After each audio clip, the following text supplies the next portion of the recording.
We asked Saskatchewan what they know about 5G. More speed? More innovation? It's gonna make our lives a whole heck of a lot easier. This is what 5G looks like. Better, faster. Sounds like one more G. Sounds pretty good. I don't remember a time when curling wasn't a part of my life. When I wasn't putting in the sweat and hard work to be the best that I can be. Clocking in the time, the effort to practice day in, day out. Curling is more than just a game. It's a family, a community. And when it's time to play, I know I'll be ready. Hardline, supporting hundreds of our next generation athletes.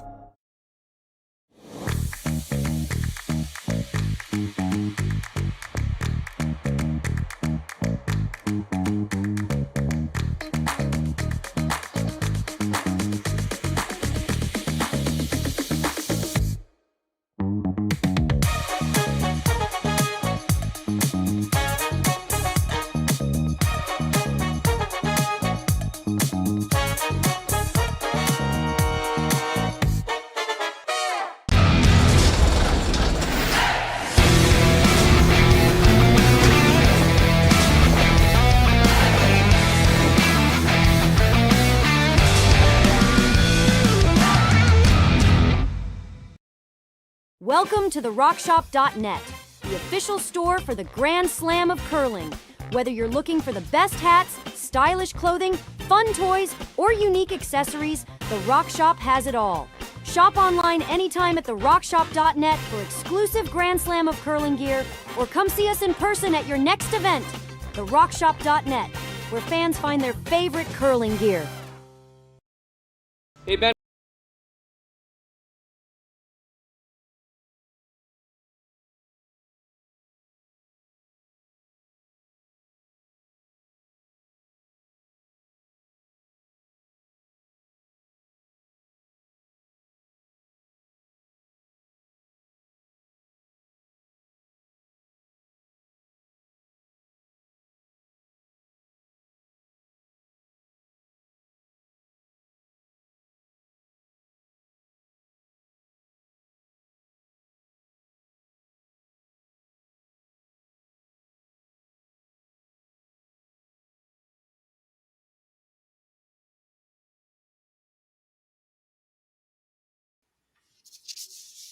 Welcome to Swift Current, Saskatchewan. It's Saturday night. That means the time's right for curling. It's the final draw of pool play here at the Curling Stadium Speedy Creek Shootout. Hello, everyone. I'm Dave Schmel, and we have this matchup between Jordon McDonald and Sam Mooibroek. Both teams winning. They're into the playoffs. A crucial game here, and I'm joined by my good friend, Jim Nix. Good evening, Jim. Hi, Dave. How are we doing? I am super fantastic. It's been a roller coaster of a day, and just watched a real dandy of a game between Nicholas Sedin and Riku Yanagisawa, which came down to the last stones in the extra end. Whoa. Dean won it. I take it. I read that somewhere. He's 5-0 now. So yeah, he did win, but it certainly was not from a lack of trying. Team Yanagisawa really had themselves firing on all cylinders. So it's Jordon McDonald. They have the red stones and the hammer here in the first end to play. Mooibroek throwing yellow. Yeah, McDonald's sitting at 2-2 right now, but like you said, threes. They must have LSDs must have told them that they're in if they win. So we'll hope that's correct. And other games in the ice that mean something. Both Klima and Mooibroek are sitting on 3 wins, so certainly both of them win and they're in. Klima is playing Dustin Kaltoff. Kaltoff has been eliminated. And obviously we have this game. And we have Laycock playing Wendling also in this draw. And both those teams are also at 2-2. And don't forget Goskins from the Netherlands. He's at 2-2. He's playing Takumi Maeda, who's eliminated from the competition at this point, but certainly still in the fray. Yeah, Goskins is interesting. He played last week as well, and in the Spiel, and it was in Martinsdale. I think we were last week. It was Mhm. he was 0-4, but he lost like 5-4, 6-4, 6-5, 5-4 sort of thing. He's just in every game, and ended up going 0-4. And he's 2-2 here, so he's playing okay, I think. So either way, both teams with lots on the line here.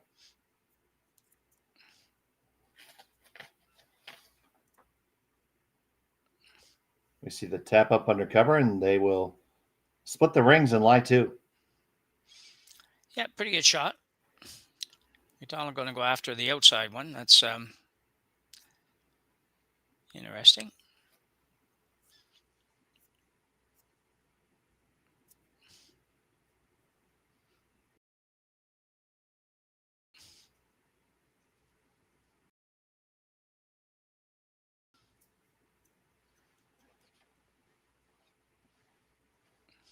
Simulgowski has been playing second for this rink all week, lending both his brushing and his experience to the young squad. Yeah, I think it's not something that we read any more into than the fact he's here helping them out for a weekend. So, Oh yeah, but yeah. he still makes a lot. There. Oh, absolutely. There's none of there. It's a big nothing burger in terms of that. Mhm. But not a bad sub to pick up for a weekend. No, not at all. You got a pretty young squad. They can help out with the brooms. So, not that Derek can't still sweep, but the young guys can go pretty hard. Well, Derek has a little bit of a mechanical advantage, just with the size. Yeah. That helps. Yeah.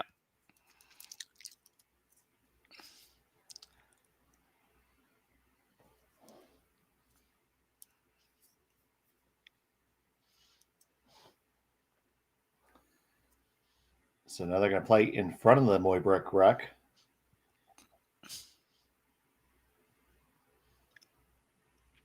Team Mooibroek, of course, Sam and company made one heck of a showing at the Montana's Briar. Really showed that they are truly an up-and-coming team. Yeah, for sure. Yeah, they were right in it. Right till the very last draw when they played the team from Nova Scotia, if I remember right. Mm-hmm. And knocked them out of the playoffs. That and the other big story was Ryland Kleider. Both teams that we've really watched them progress all season. We've had the pleasure of calling lots of their matches. And, you just get the feeling that these guys are starting to get it. Yeah. Yeah, Kleider's, I was impressed with Kleider despite his record at the Briar. He wouldn't have been thrilled with, but I've seen him play a lot now. Like you say, we've had him a lot of times, and certainly like the look of that team coming on.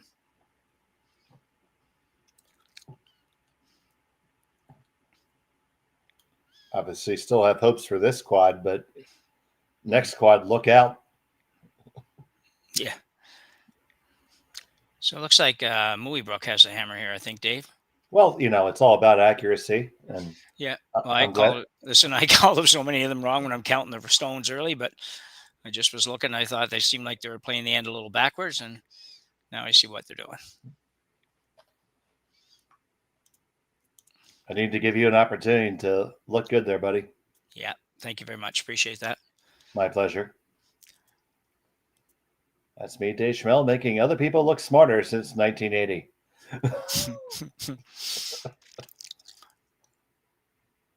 I haven't looked at Jordon McDonald's record of late, but I think they had first half of the year, 2/3 of the year. I think they were very, very good, and maybe not quite as good lately. I'm not positive. That might be an unfair statement, but it's kind of the way it feels to me. But I don't see them very often because of where I am. So it does kind of match my recollection. They've been up and they've been down, but certainly a promising young squad, and they're getting better every time we see them as well. They are, yeah.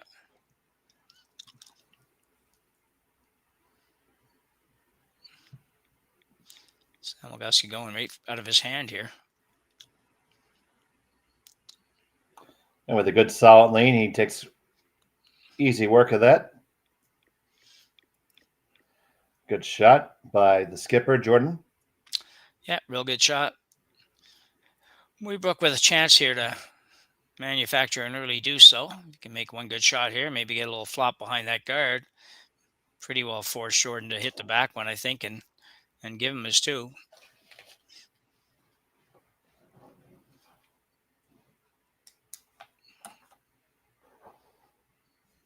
You definitely don't want to jam this. If you jam this, you'll be looking at three on your next shot. So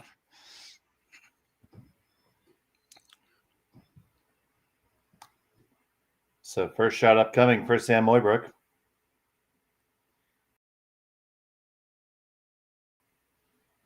Nice clean delivery there.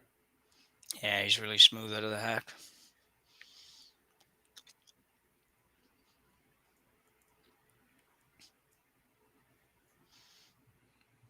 He's going to curl up just enough to avoid that jam and leave himself half buried with the jam back if they were to go for it. So no choice for McDonald but to play the back one, just as you foresaw. Yeah, that was a really good shot. They managed that really well. And for Jordon here, too, this is a bigger shot than it looks like. If he can hit this right on the nose, he'll force Sam to make sure that he hits it to score his deuce. And you never know. If somebody's playing hit, they always get a little rollout maybe, and you might escape this with one. But if he rolls a little too far or anything else, you're going to give up the easy two. So good, important to stay with this one. Try to make sure you get it right on the nose. Final rock of the first for Jordon McDonald. Samogoski just keeping it clean. Gonna shift on over, let Olsen carve it over. They make that no problem. Dead nose, and Mooibroek will have that left. It does appear to be shot rock, so certainly does need to be hit. Yeah, it's basically the exact same shot Jordon just threw. I don't think it rolled. Maybe it rolled an inch, but for the most part, I don't think it rolled at all. So good throw. Very interesting. Two pretty young guys, and one with your sort of textbook kind of flat-footed delivery coming out, everything about it, and the other guy a tucker. Of course, when you figure out where they live, that's part of it for sure. But it's just interesting to see some of the young guys that are that. I know Owen Purcell from Nova Scotia, who was in the Briar. He's a tucker as well, and I don't really know where that came from. Mm-hmm. Final stone of the first end. Sam Mooibroek. Hit and stick for a deuce. Walk it down, keep it clean, no problem. Two will go on the board for Team Mooibroek. McDonald has the hammer when we come back to Swift Current after this. Handcrafted in Canada, Hardline's Ice Pad has revolutionized curling for over a decade. Engineered with top-tier precision and durability, it is backed by an unmatched 10-year warranty. Designed for curlers at all levels to sweep effortlessly with maximum efficiency, it is trusted by the world's best curlers, including Olympic and world champions. It is quite simply the best broom in the game. Hardline. Join the revolution. Saskatchewan, you know Sasktel because we're everywhere. Because being everywhere keeps us connected to you. With Sasktel sponsorships, we get to be part of your community. We're here with you, and we're here for you. It's easy to get started. All you need to do is apply. Sasktel cares. Always has, always will. To apply for sponsorship, visit sastel.com/sponsorships.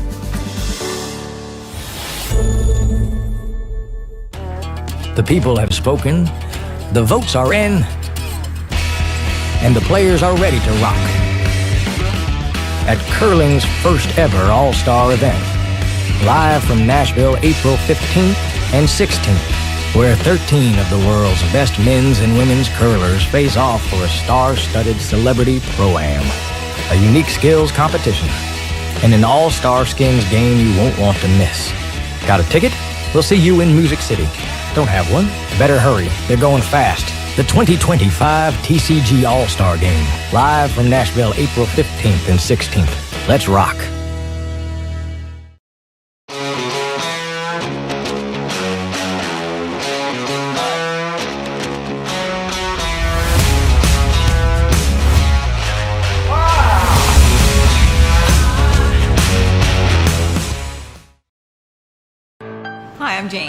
And I'm Rick, and Jane and I are the owners of Sprague Foods Limited here in Belleville, Ontario, in the Bay of Quinte area.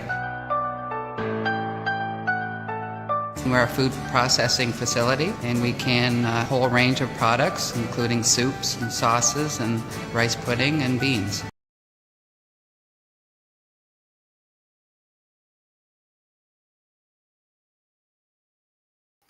Welcome back to Swift Current. It's the Curling Stadium Speedy Creek Shootout from the Swift Current Curling Club.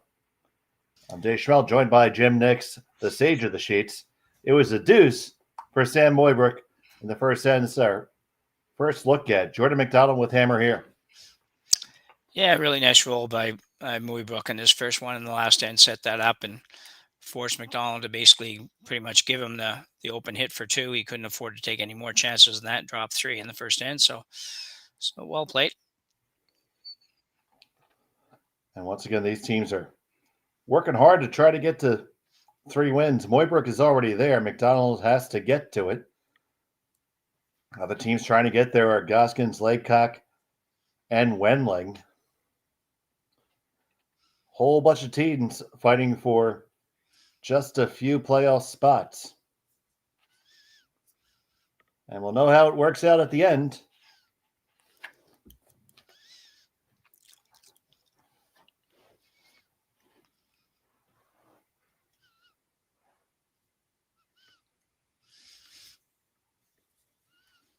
So we're going to run this guy back. Yeah, he wants to be a little careful. He doesn't just run in his zone back there, but that would be bad. Left-hander, a lot of left-handers seems like this weekend. Oh, there must be something in the water. Yeah. That Swift Current. That Swift Current somehow generates left-handers, even all the way to Ontario. Yeah, nice shot. Oh, that's beautifully managed because it developed that little wing there. And J-Max just going to have to blow this up. I don't know if that's his nickname, but it should be. Yeah. Yeah. Thinking about where he wants the shooter to end up here. I think he could make the double and roll probably over to close what would be a corner guard. I don't know if he can get all the way over, but Samolgoski on the way. Burgess and Olsen, they make that double. They roll on over to halfway corner guard. Yeah. Pretty good outcome. Yeah, kind of one of those tweener ones that you kind of wonder if it's a corner or center or in between. I think we had a name for that a couple months ago, but I've forgotten it. Not a surprise. We were trying to decide whether to peel that corner. But that's for sure a corner. That's not a corner or a center. Oh, no, he's got to peel the tweener. Yeah, this is a tweener here, but the other one he was looking at for a minute, considering whether to peel that, that's a real corner guard. A nice depth on it too, actually. So.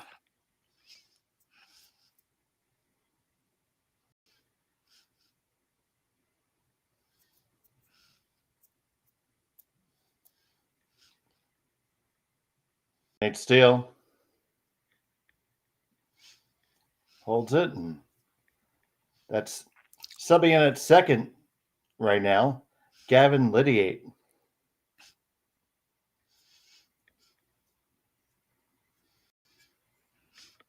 A lot of substitutes this weekend at that time of year, I guess, where some guys have committed a lot for the whole season and, got to take some time to do some other things sometimes. So. I know Steve Laycock is off playing doubles. Yeah.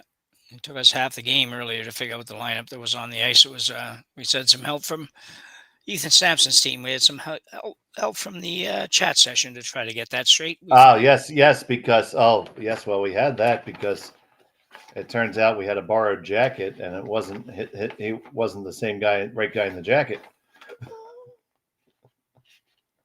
Good all the time.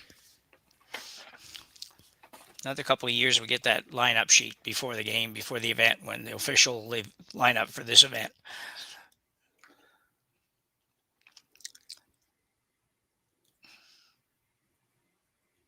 We have that coming and the telestrator coming. I'll get everything. We're working on it. Yeah. Try to get a little roll there. Didn't quite work out. So gives Jordon McDonald a chance to make the roll and roll to the outside. Help us get a telestrator. Throw a super chat in there.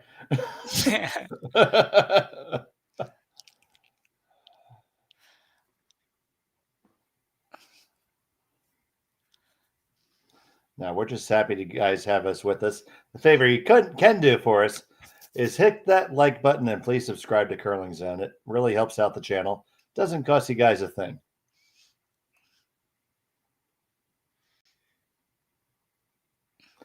This one needs to come on over or else they're going to lose the shooter.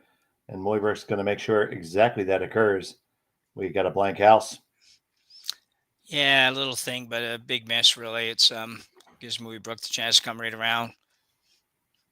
And it's going to make it really hard for McDonald to utilize that corner guard now.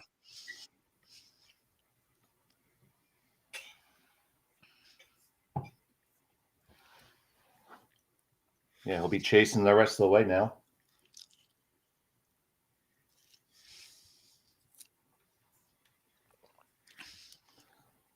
Assuming this is made. Yep. Here's Ryan Whitby.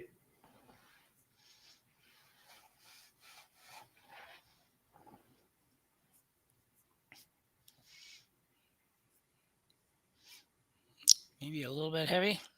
This does look a skosh heavy. It's going to come over for breakfast, stay for lunch, and still having coffee, but definitely getting ready to leave.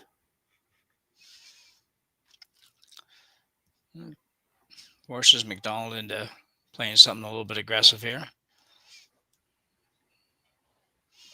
He's going to use this corner anyway. That rock going deep enough that it made it possible. Yeah, he gets one more chance to try to manufacture the deuce here.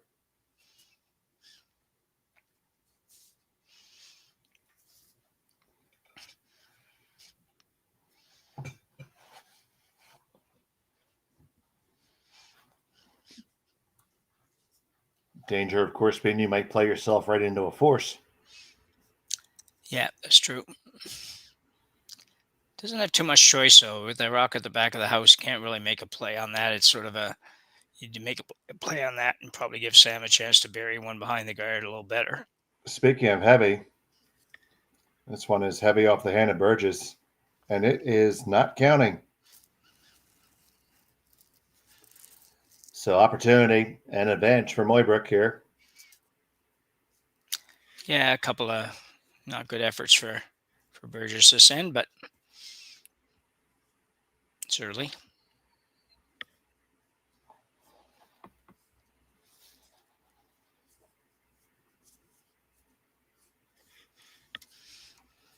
So Sam wants his 8 stone or whatever the other one is. Yeah.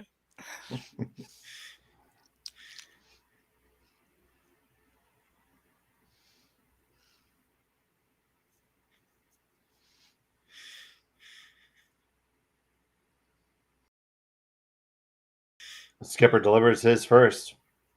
Try to just tuck one in underneath cover here.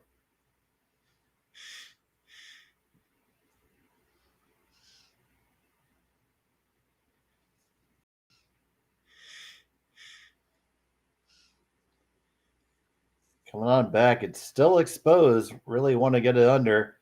Don't want to be behind the tee line. And you are. So Jordon McDonald's going to get one more opportunity to try to generate something here.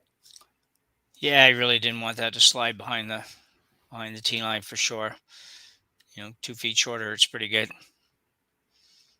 The good news is it is far enough back there that if he does make this really good, Mooibroek could come down, just sit right on top or even guard it and let him try to draw the button on the other side. Let's see what he does here.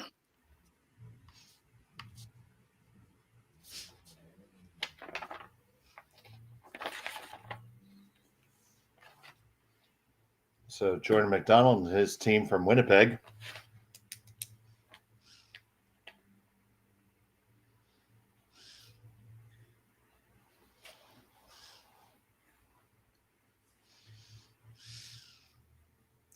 It's his first of 2 here in the second.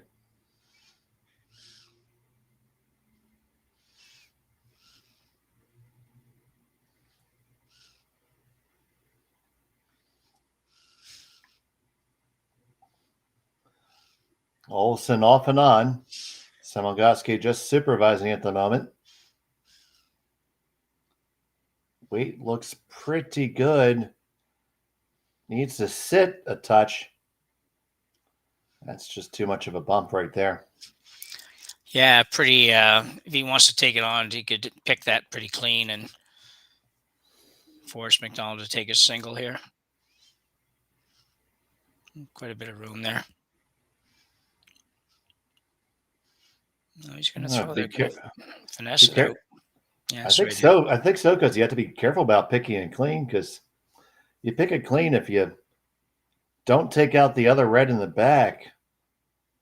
He might be able to. He might take on the soft weight double in those 2 back ones. So yeah, true enough. I think it's more you have to just tap this back a skosh onto the yellow, maybe. I don't know. No, I think you're right. If he bumps it back to the back left as we look at it in the long view there, then he'll stays out there in the 8-foot somewhere, and it makes it tougher for Jordon to do much more than take his 1. Well, he's not throwing it that easy. This is coming with a little bit of pace, and we're on it right out of his hand. Can Steele hold it there? Steele is sweeping it hard. We're gonna grab it, get the 1, and go! Just missed the 1 in the back. Unfortunate. So it just whiskers by. Yeah. Ooh, We'll have another look at that and see. I'm curious whether or not it needed to curl a little more or a little less to get that back one. We'll have a good look here. I think a little less. Go in behind. So yeah, it had to be a little less. Oh, pretty good effort. Yeah. Oh, fantastic effort for sure. Now, you saw how little the finish was there at the end, but I think you got to take this on and at least give a whack at it. Oh yeah, I think for sure. Yeah, because you can make it on the other side too. You don't have to get to the nose of it. You can make it on the outside. It's such a short distance at the back where it has to go that might be tough to hold the shooter at that angle, but yeah. Well, I don't know if he's taking it on though, David. It looks like the ice that he put the broom down for looks a little bit more like a draw shot than anything else. We'll see what he goes here. Sometimes it's hard to tell because we don't hear them. Well, just for me, Jim, in a must-win game, I think I would have probably erred on the aggressive side here. Yeah, I'm a bit surprised too. It definitely a makeable double, and if you throw it with just lightweight, it's if you don't happen to get enough of it, then you probably stay around for shot rock anyways. Right. Just bumper weight and give it a go. Yeah. But this is the drill down 2, final stone of the second end. Jordon McDonald needs full 4. Steele dragging it on down. Past the guard, and they drag it on in without a problem. The hands go up, the brooms go up. 1 point for McDonald. He trails by 1. Mooibroek has a hammer when we come back.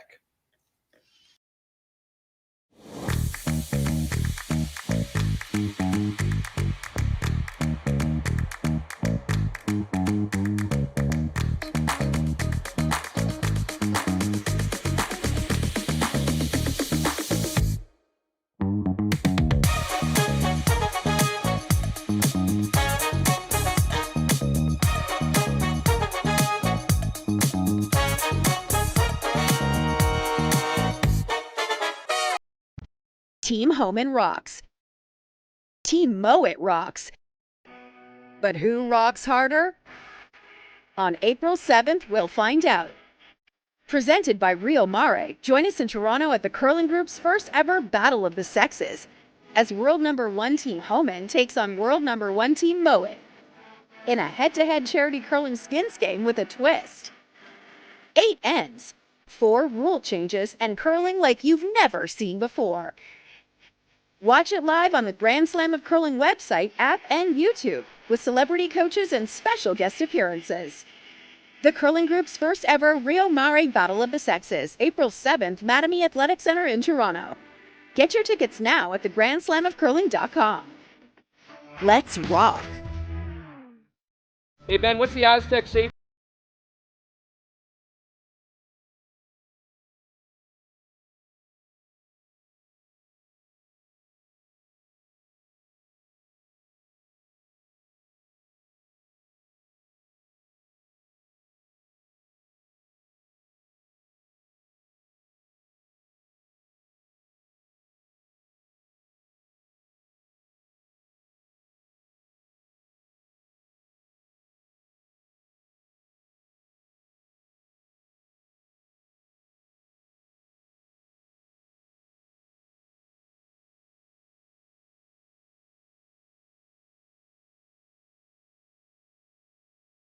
Welcome to the RockShop.net, the official store for the Grand Slam of curling. Whether you're looking for the best hats, stylish clothing, fun toys, or unique accessories, the Rock Shop has it all. Shop online anytime at therockshop.net for exclusive Grand Slam of curling gear, or come see us in person at your next event. The RockShop.net, where fans find their favorite curling gear. Welcome back. It's the third end of play here from Swift Current. It's the Curling Stadium's Speedy Creek shootout. It was a single point for Jordon McDonald. And we were talking in the break about the choice to take the single point there, Jim. Yeah, I think, we were sort of on the same page, Dave. I think you and I thought that go at that with, gentle weight, back hack to board max and just at the last minute, try to make that, just touch that back one and miss your two. It's, you're playing to get in here, and it would seem like the right thing to do, but he chose to draw and made a nice draw and got his point. So two schools of thought, I guess, on that. Take the sure one or go right. And obviously taking the sure one, you're not going to give up a steal there, and that's obviously a good deal. And this one here, you see this one wrecking on the guard. Doesn't remove it off the center line, so just an extra rock that Mooibroek really doesn't want to. Yeah, McDonald's lead made a nice shot there, made that draw around before we come back on air there, and then Mooibroek tried to follow it down. Didn't work out, so game on. Yep.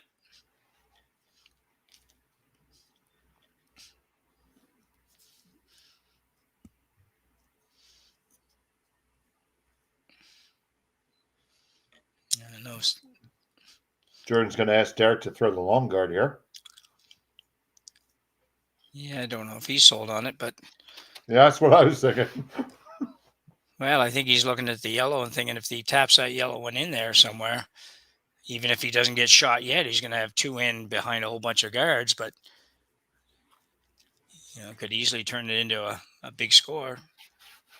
I don't know if he'll play that, but that's definitely a possibility. And that's part of the dynamic. He's throwing with these guys this week. Yeah, he has obviously more experience than the other three players put together. Yeah. But at the same time, it's still the skipper's team. So this would be an interesting shot, Dave. He's going to go after this and maybe hope to drag it over towards the red, and it might work if he hits a quarter of a rock or a third of a rock. Could maybe drag it right onto the rock in the 4-foot. Certainly there. Left-hander gets it on the way. Gavin Lydiate gets it, drags it. There you go. That's how that works. One drag-a-fit shot on order. Let's see that one again. Yeah, you can see this is set up for this drag effect, and where sometimes for newer curlers, the drag effect you look at it and say, well, it's never going to go that way, but you have to do the science involved and whatnot, and it will take the rock in that direction. And just a great shot, really. It's it took a long time before people recognized the drag effect. I know I wasn't aware of it for probably the first 20 years I played. So, and the easiest way for me to describe it to people, if you need to line up this shot, it works basically if the stones are extremely close or frozen, and obviously the frozen is the best. But I tell people to act like the stone that you're hitting isn't there and just act like you're trying to hit the stone behind it. Yeah. And it will kind of go that way. It doesn't look like it should work, but you just saw it there in person, folks, and live and in living color. Yeah. And exactly. And you do have to hit it on the proper side. If you hit it on the other side, it goes in whatever direction you think it's going to go. So Mooibroek looking to clean this up a little bit. He does, and guard actually even backs up a skosh.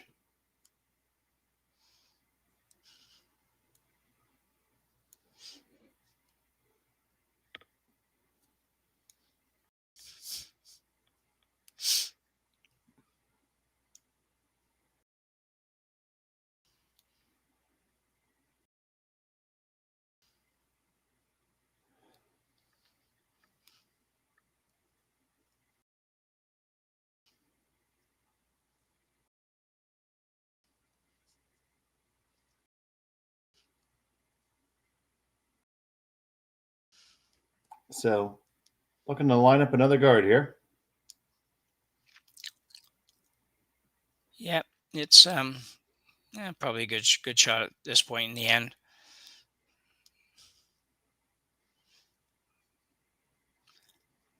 Looks like Mooibroek's gonna get rid of it if you put it up there, so you can make him waste a few, and then you can decide late whether or not you want to duck another one around the guard or not. But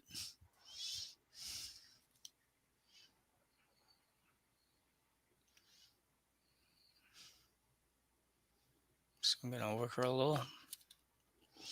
It does overcurl just a skosh. Actually, more than a skosh. That went a whole bit.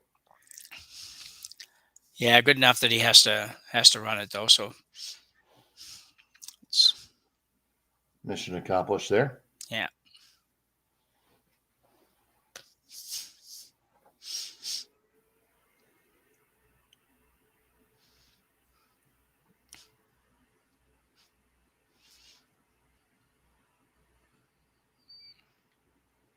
So the shot from Whitby, no mistake about that one, buddy. Straight back and straight away. Yeah, you can see this. They didn't have to really do a lot with this. It was pretty much right on. Starting out, a little bit of cleaning, and then watch it. And that's it. Those are nice. Saved the sweepers a whole lot of effort and made it perfect. A couple of guards here, though, for McDonald to work with. They're not his, but they are guards. Guards are guards at some point. Yeah. This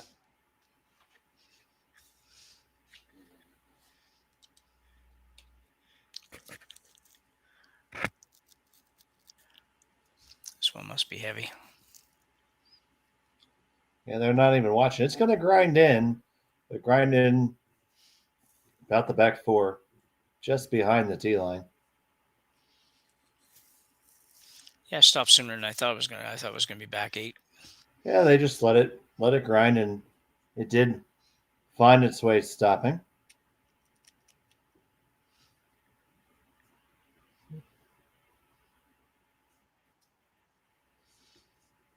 Just a touch.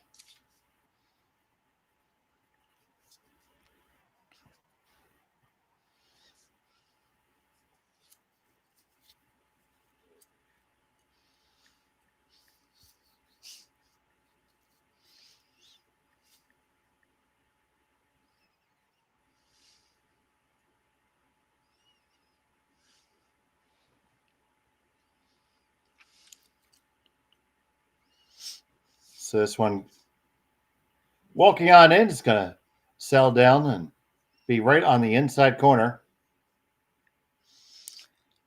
Yeah, very nice shot by Whitby. Not sure yet myself how to say it, but Ryan, he did threw it well. It just looks like probably McDonald will follow it down, but has to be careful. If it rubs off it, could give Mooibroek a chance to build this thing.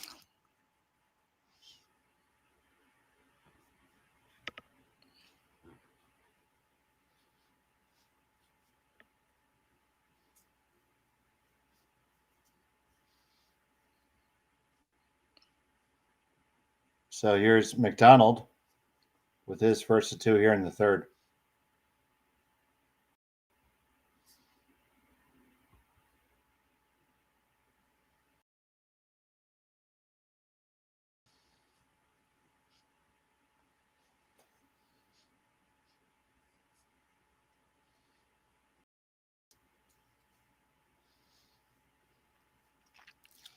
He's got the weight. He's got a good one.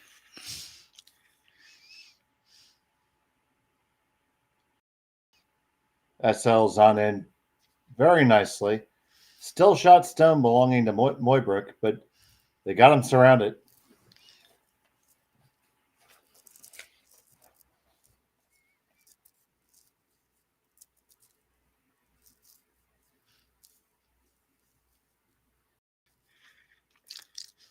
Yeah, tough situation for Mooibroek here to figure out what he wants to do. Could go out, turn around, right to the button. If he's going to score two, that's probably where he's going to have to go.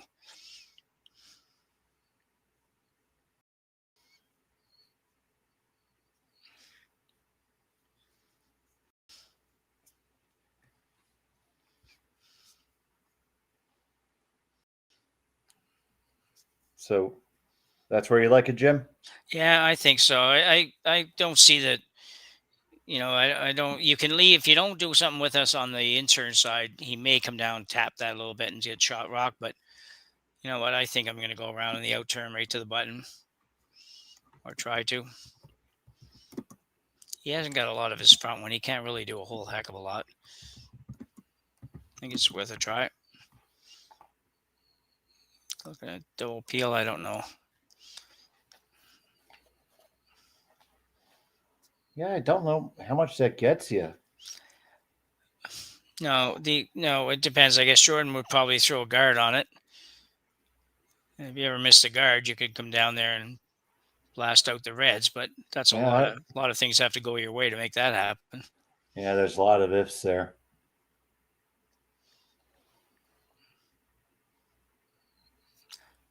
So Mooibroek throws a guard here to try to stop McDonald from tapping that red one in. Then McDonald comes around on the out turn. That's correct. I mean, that's one of those situations where you say, if I don't throw a rock, where's the other guy throwing one? Mm-hmm. And might be a good idea to put one there yourself. Yeah, I like it. I know it runs a bit of a risk, but I still like it. I don't know what that means. You're talking about worrying about the in-off off that red. And I don't think anybody's playing that. It's the third end.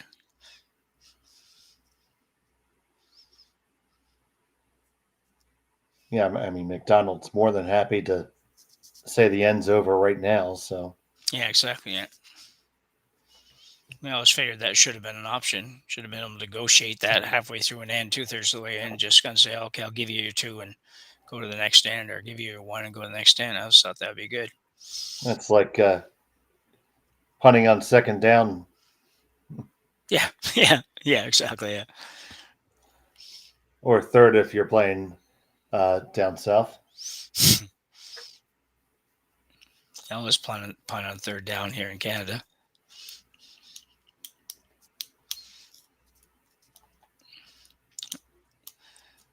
Not sold on this yet, I don't think. Al, this is what I want to say. I say, Sam, what's it going to take for me to get you in this car today? Yeah. Let me go talk to my manager. Yeah. Because I want to see you drive away throwing this draw shot right now. Yeah. What if I throw in the undercoating? Yeah. Well, he's going to throw it anyways. You want to be bought into this because you'd like to make this. If you're going to throw it, you like to put it right on the pin. Well, I think it's the undercoating that did it. Pushed him over the edge. Mooibroek.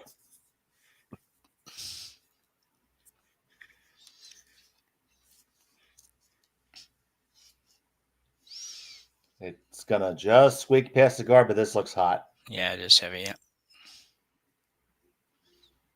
It did grind in, but yeah, it's hot indeed. Oh, so Jordon McDonald's going to go in the out-turn anyway. After all Just as you predicted. Yeah.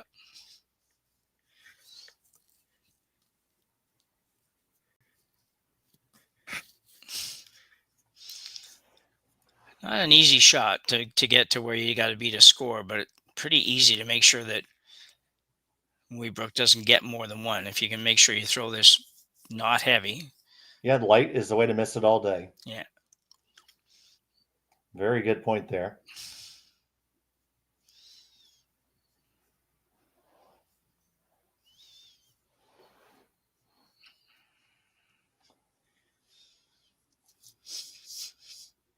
So Jordon goes through his pre-shot routine.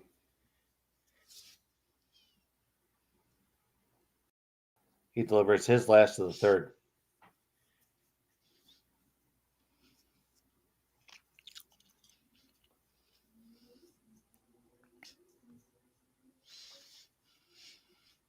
All of a sudden, you see how low he gets his low hand on that broom.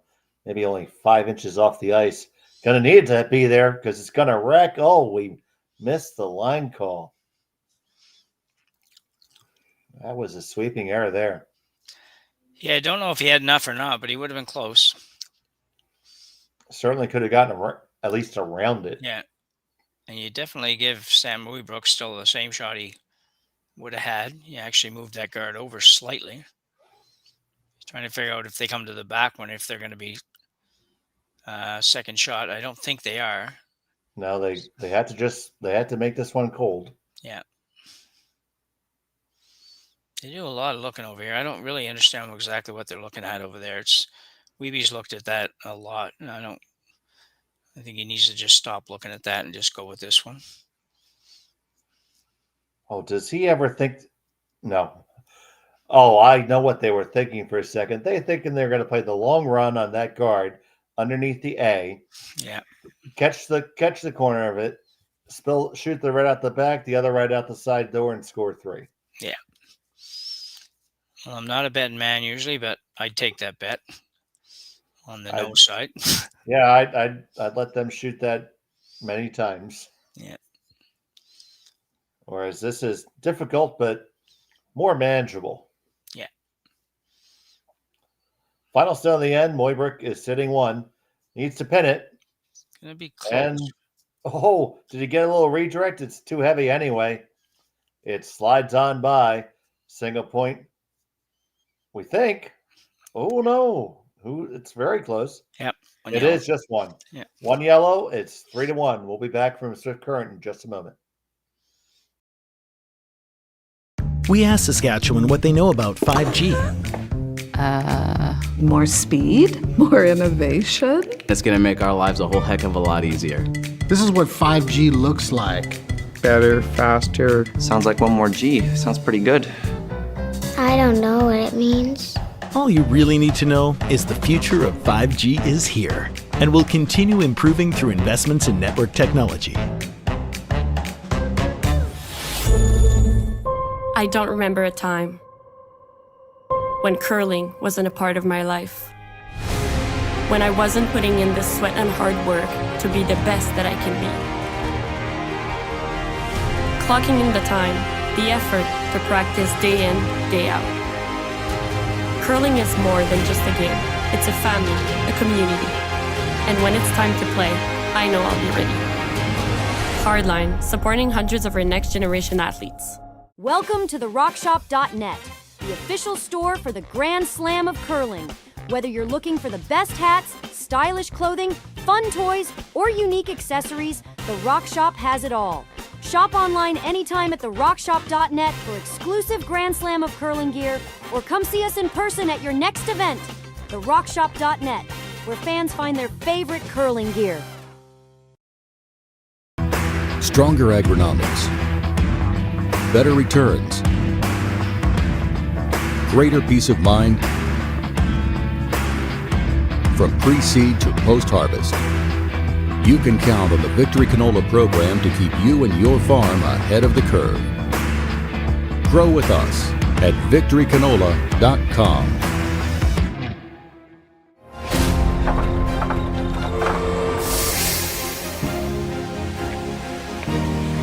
I have an idea.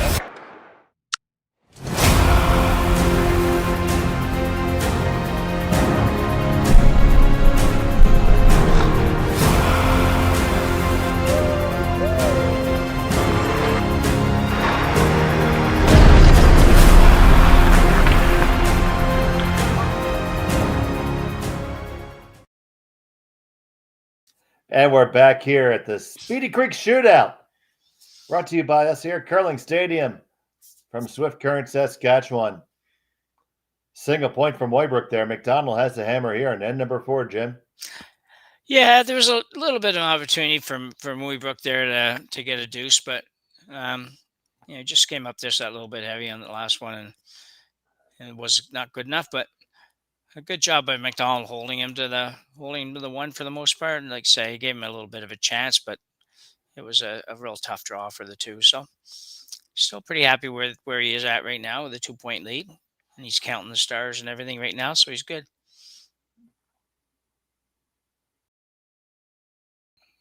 I think Sam gets a little bored out there sometimes. I think it's just sort of seems to be like it's the end of the year, Sam. They played a lot, those guys. He certainly did. See, I'm the guy in the ice shed that's always talking to the skip next to me. Yeah. Some people like it. Some people, not so much. Yeah. Yeah. So my response is I generally keep talking. Yeah.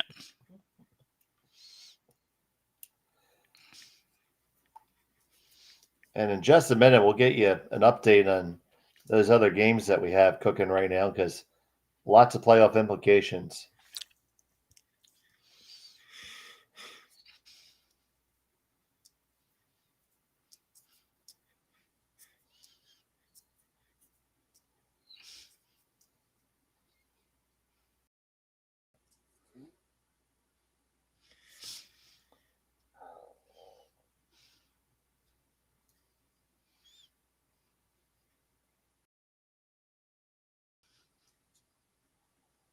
That one does leave Shot Rock exposed, so not exactly where Mooibroek wanted that one.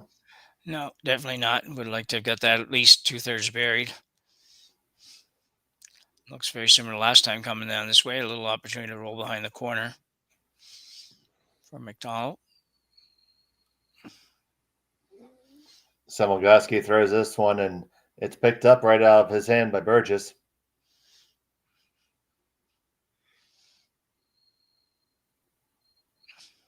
You're going to get the hit. Just too much of a roll. Might have overbrushed it a touch there, buddy. Yeah.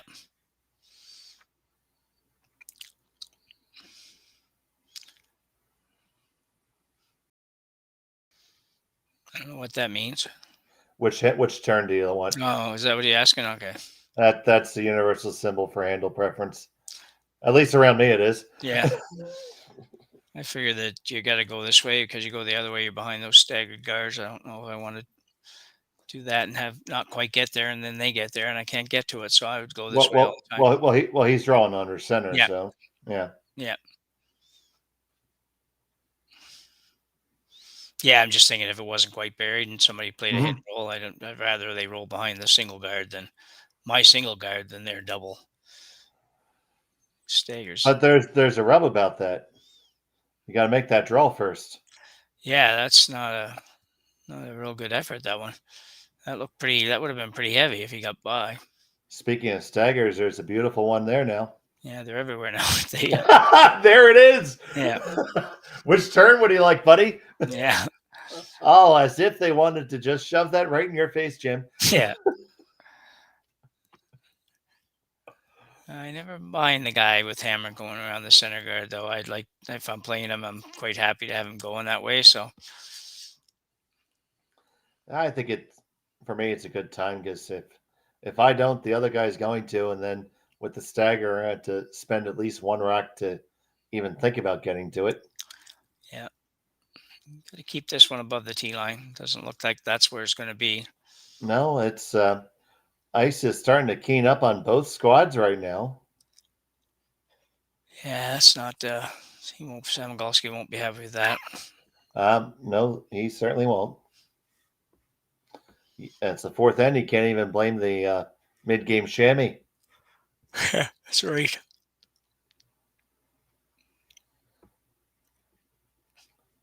Hang in there, buddy. 5 ends left. Yep.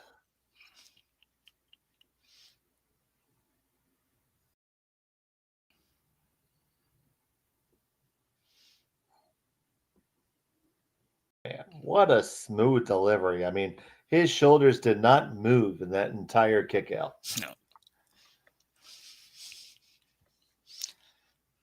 They're having to work this one pretty hard. Yeah. Might get it there. I think they will. I mean, you just watched the shot be missed deep, so you assume this is almost always a natural response to it.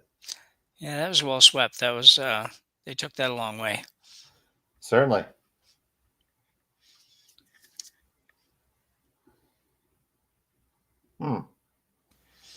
Taking a look at how these are lined up. Looking to see if with weight they can drag the rock back, peel it out, lose the 2 yellows in the rings, and maybe lose the corner guard at the same time. Mm-hmm. It's a lot of ifs, which is why they're not going to try it. Yeah, it's tough, but he's got one in there. So if he can make the half shot here, get half this rock and roll towards the corner, even if he doesn't get behind the corner, he's in reasonably decent shape. So here's Burgess. They say it's a little bit hot. Yeah, a little hot, they say. And Olsen trying to carve it over. No, it's not even. Oh, just nudges it under a hair. Probably a good thing, because if not, it was going to go straight under theirs in the back. Yeah. I think he's going to have to open the front up there, Dave, in the next shot. I think he's got to give himself an opportunity here. Absolutely.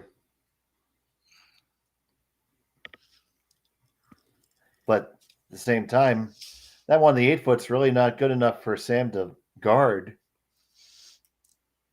No. Oh, no. I think Sam's going to come around something here. And that's the way I would come from that turn. Let all that stagger be your friend.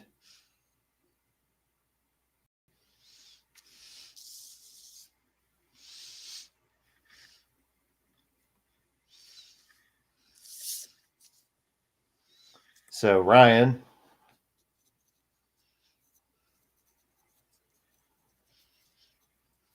with the tuck delivery.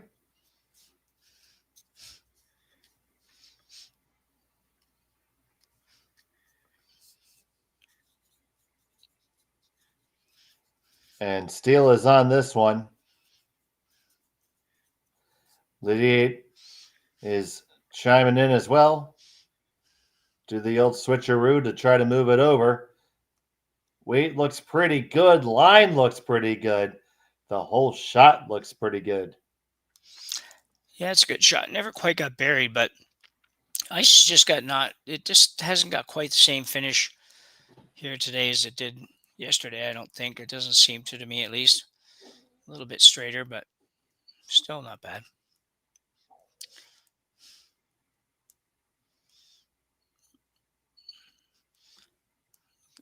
Looking to get rid of the yellows here, both of them.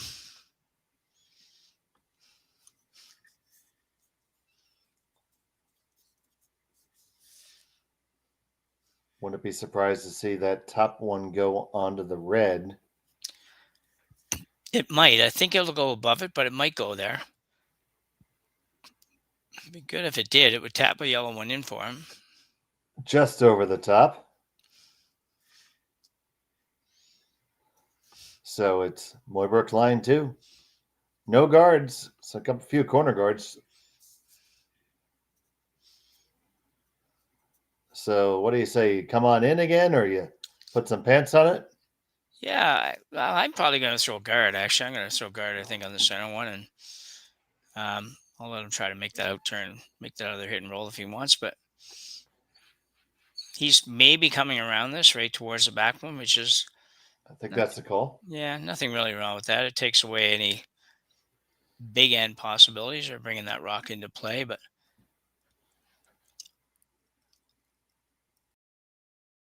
I think he's thinking of coming all the way back to it. yeah, if he comes all the way back, then I think you see McDonald play the hit and roll off the one in the 4 foot, trying to roll behind the corner. The double, he could play the double, but I don't think that's all that beneficial. Sam Mooibroek. This is his first on the way in the 4th.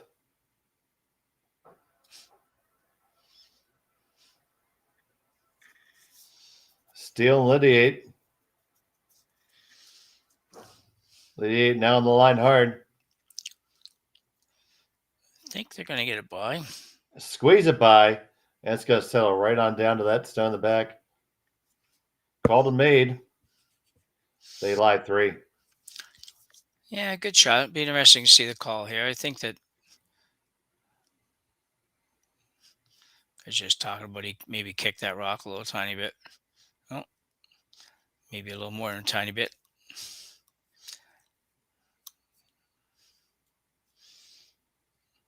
I always get charged. Everybody always figures you got him. If you didn't see it, it's like, well, what just happened? They tap it once with the broom and say, that's good enough. I'm thinking, you didn't move it. Yeah, yeah, I don't know. It didn't move, but it's it's like, okay, well, that's good. I'd say, 9 times out of 10 when I see a rock burned after the hog line, unless I see a move, I let it go. Yeah. If I want to burn it, don't you? Oh yeah, for sure. And I think most people actually are doing that. They just feel almost obligated to say, yeah, okay, well, here, just I'll tap it so I did something. I don't know. It's funny. Actually happened to me just this week. My opponent, his second burned it after it, and they called it on themselves. And then my friend turned around to tell me he burned it, and before he knew it, his second had kicked it through. And I was just going to let the thing come to rest. I didn't really think it was a problem, but yeah, once you kick it, well, I really don't even have a choice now. I got to pull it. I'm not trying to be that guy, but yeah. Yeah, no, but you're right. You can't really. Not like you get overhead cameras and everything else to figure out where stuff was either. So it's just like, well. So here's the hit on the one on the rock in the 4 foot, which is kind of what I thought he might play. He may try to roll inside on this, but I like your idea of the outside roll. Yeah. First to 2 for Jordon McDonald. Once again, Samogoski says it's just a skosh up.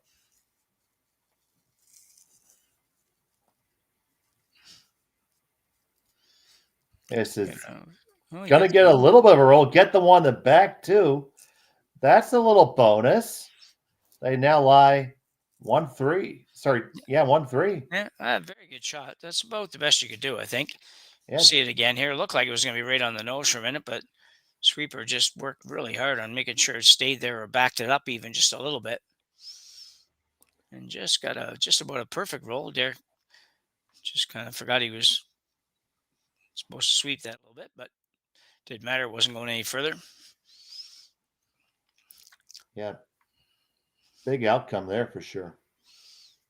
Yeah, so Mooibroek has a little tougher shot than it looked like he might have for a minute. So see how he gets along with it.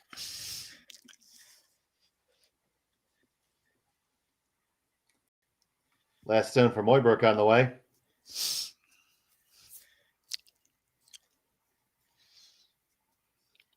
Just kind of watching this now. Steele trying to carve it, keep it straight. They must like it because it's pretty good. But you might have just left the double there, Jim. Yeah, that's quite possible. Just a little bit off nose, and you should be able to do it.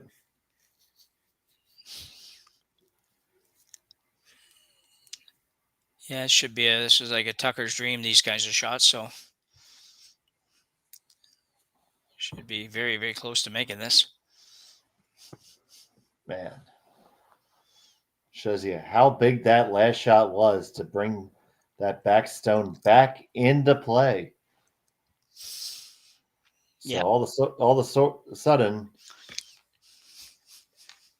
Jordon McDonald's got a shot to get a deuce and level the score.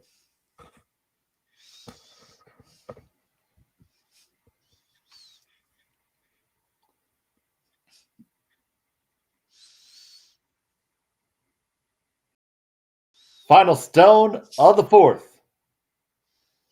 McDonald, Semilgowski down on it. Olsen picks it up, trying to move it over just a touch. Gonna get the one. Do you get it too thick? Oh, you get it just perfect and settle down right there. That's a beautiful deuce for the skipper. And it's all tied up at 3 after 4. Brilliant shot. And they'll be tied up after 4, and we'll be back from Swift Current after this. Handcrafted in Canada, Hardlines Ice Pad has revolutionized curling for over a decade. Engineered with top-tier precision and durability, it is backed by an unmatched 10-year warranty. Designed for curlers at all levels to sweep effortlessly with maximum efficiency, it is trusted by the world's best curlers, including Olympic and world champions. It is quite simply the best brew in the game.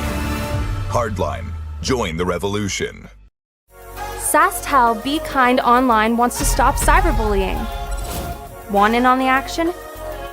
We award up to $1,000 for youth initiatives that help spread kindness and prevent bullying. What great idea do you have to help stop bullying? Sasktel can help. Go to BeKindOnline.com and apply for a grant today.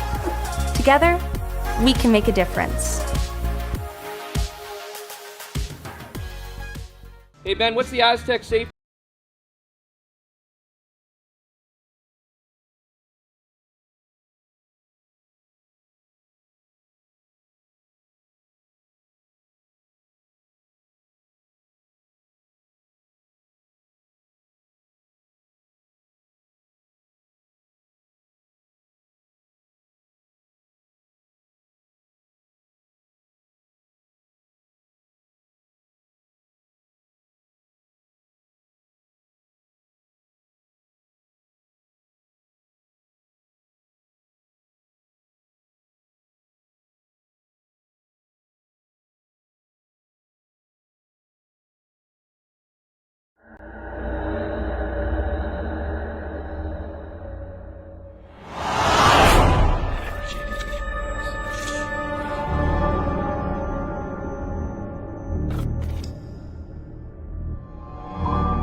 And welcome back here to Swift Current. It's the Speedy Creek Shootout. And what a shot by J-Mac there.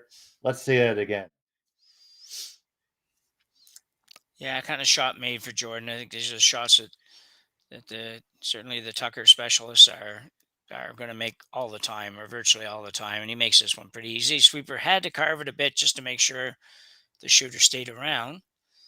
And it did. So great shot for Jordon McDonald.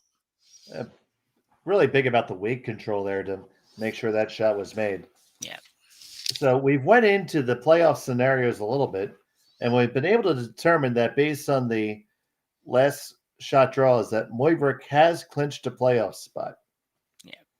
Also in are Edine, Kleider, and Sue. Klima is in with a win, sitting at 3-1. McDonald, being just ahead of Klima in the last stone draw, needs to win and have Klima lose.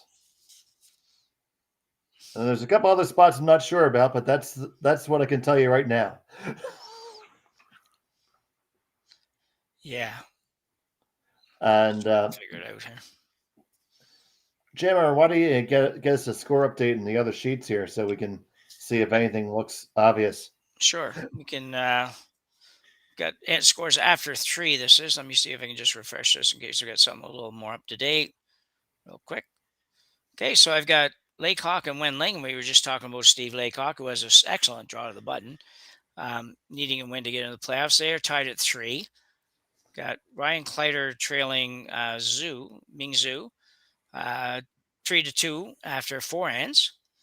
Dustin Kalatov is leading Lucas Klima. Oh, no, he isn't. Sorry, Klima's leading that game 5-3. So he's in good shape with Hammer playing 5. Josh Bryden, the one game that has no bearings, Bryden is tied with Lee. Our game naturally 3-3. And Maeda and Goskins are also tied at 3 after 4 ends. All right. And that game is important to Goskins, but Goskins is way down on the... He would need a lot of help. I'm just going to put it that way. Yeah, I would think you're probably right. And Steve Laycock, if he were to be able to defeat Wesley Wendling, he would certainly be in. Yeah. As you just said, Mooibroek's got 3 wins. He's already in. He is in with the 4th best cumulative draw shot challenge. Yeah. McDonald with a win, same scenario. He'd be in. Klima. No, McDonald needs a win and a Klima loss because Klima would go to 4 wins. Oh, yes, right. Sorry, Klima's at... Oh, if Klima wins, yeah, go to 4-1, yeah. Mooibroek. Oh, I got to write this down. Okay. Mooibroek is in. Klima winning in. That's 5 spots. Yeah. Laycock is winning in. Yeah. So that leaves... Libis and Sampson both have 3 wins right now. That's correct. And Libis is going to get in above Sampson. All right, so Sampson is out.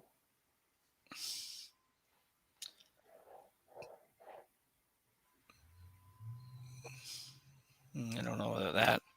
He's they're 8-9 rate on the sheet right now, but Yana Gasawa's out. Yana Gasawa's out. And Lee's out. Correct.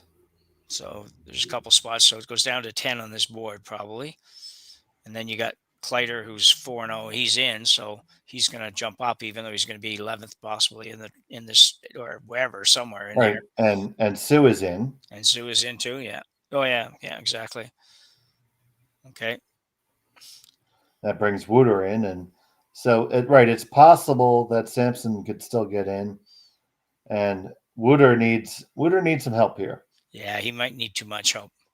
He's probably the possibly on the outside looking in here. Yeah, and we only have 16. How come we have 16 names on here? There's 18 teams in the sponsor book. I have 18 names on my list. Oh, do you? Yeah. Oh, okay. Maybe I got to expand it or something. Oh, there we go. Okay. Yeah. Bryden and Kaltov. Well, I don't think either one of them's. Yeah, they're both done. They're both gone. Yeah. Okay. And as much as it pains me to say it, my boys West on Team Wendling are probably out of the running. Yeah, they had a funny weekend. It seems like they had one big or lost big. It seemed like so. Yep. Well, they play very aggressively most of the time. Yeah. What's going on this end here while we're trying to figure this out? Anything? There's lots of reds in the house, and it looks like the force is on, and you're all caught up. Okay. 5 rocks in. Yep.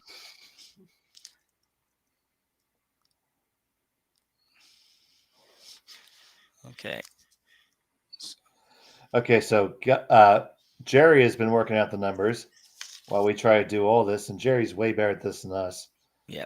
He says that Wooter is in if McDonald and Laycock lose and they win. Okay. So Wooder has to win for sure. Then he needs Jordon McDonald to lose and Team Laycock to lose.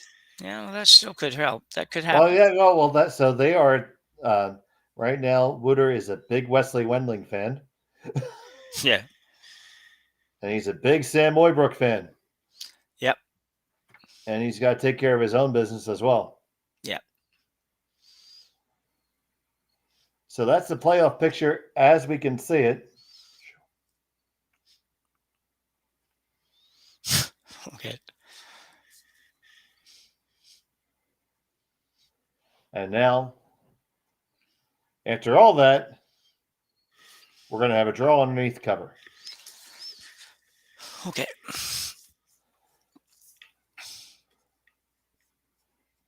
Yeah, as we thought that Ethan Sanson is very much is on the fence. They're out if both Laycock and McDonald win. Yeah.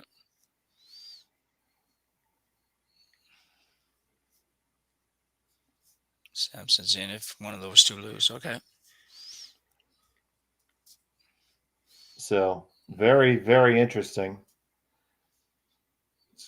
No matter what, it's been a great weekend thus far. We've seen lots of good curling, and we got all day tomorrow to come. Yeah, nice draw there. And obviously plenty of business tonight, but our action will start at 9 o'clock Mountain, 11 o'clock Eastern with the quarterfinals. We have 2 feature games for both the quarters and the semis, and, of course, the final at 5:30 in the East, 3:30 Mountain. Keep it right here on Curling Stadium.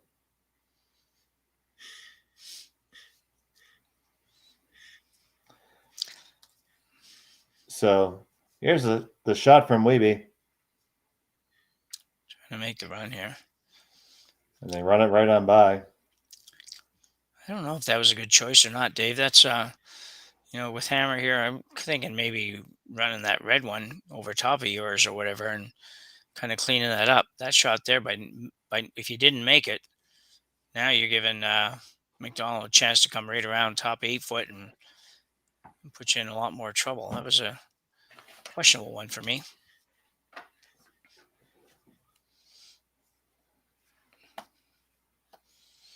The goal tomorrow is to learn how to say shoe with more like a shoe. Like with Z, more like Z. Yeah, more shoe. Yeah. Okay. Yep, there you go. We're gonna stick with that. Yeah.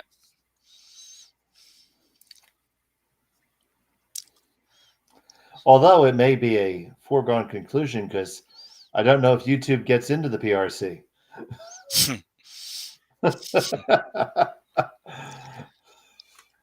I'm not sure. I'm still finding it amazing. You've got 2 teams that were 4-0 that were so low on the draw to the button. Well, they said we're not. Well, they saw how lackluster their draws were and decided, well, heck, we're going to have to win. Yeah. So Mooibroek in a mess. I guess that's why he played his own last game. Yeah, to put it lightly. He's facing 4 counters. Yeah. So he's just trying to make sure he has something to throw at here. Yeah, corner that red in the 4 foot, or if you can go around it and bury it and still be shot somehow, but that'd be tough. If you can corner it, you're going to give yourself a chance to manufacture something. Yeah. And actually, Jim, I think you want to be almost freeze to the side if you can. Yep. So when it gets hit, it runs into those catchers. No, absolutely. Yep. So we always think you have to freeze on the nose, but you just want to get just a sliver of the rock frozen. Yeah. This is a really tricky shot because if it doesn't stop right, oh, that's pretty darn good. Yeah, that's really oh good. My goodness, that's almost as if they were listening. Yeah, that's a really very good shot. Very, very coachable. That Sam Mooibroek. Yeah. Yeah. Yeah. Yeah. Oh. And if we had a camera on a boom, we'd swing around and show you exactly that angle. But the reason why I don't think he's hitting it, he's just going to play the guard, is he knows if he hits it, it's going to go right there. Yeah.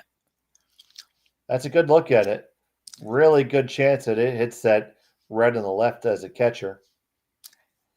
Yeah, that was just a really good shot. You may not score here, but you were in some real trouble, so you had to make sure you got out of this with no worse than giving up a 1. You're in the 5th end. You could be down 1 with hammer. Playing 6 is not so bad, but down 3 or 4 playing 6 is not so great. So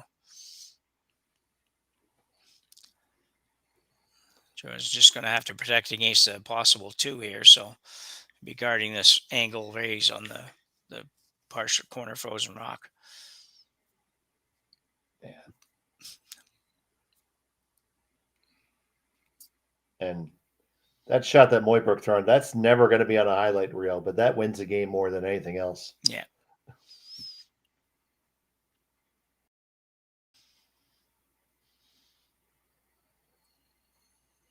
He's still probably going to come the same turn, I imagine. Yeah. Yep, same turn and just draw for the single. So the force is on.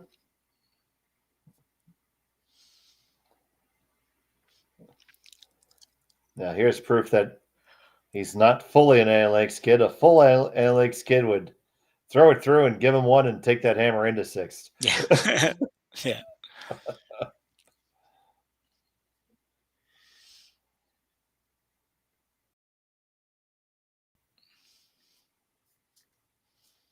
So, Sam Mooibroek, he's facing 1. It's the final stone of the 5th.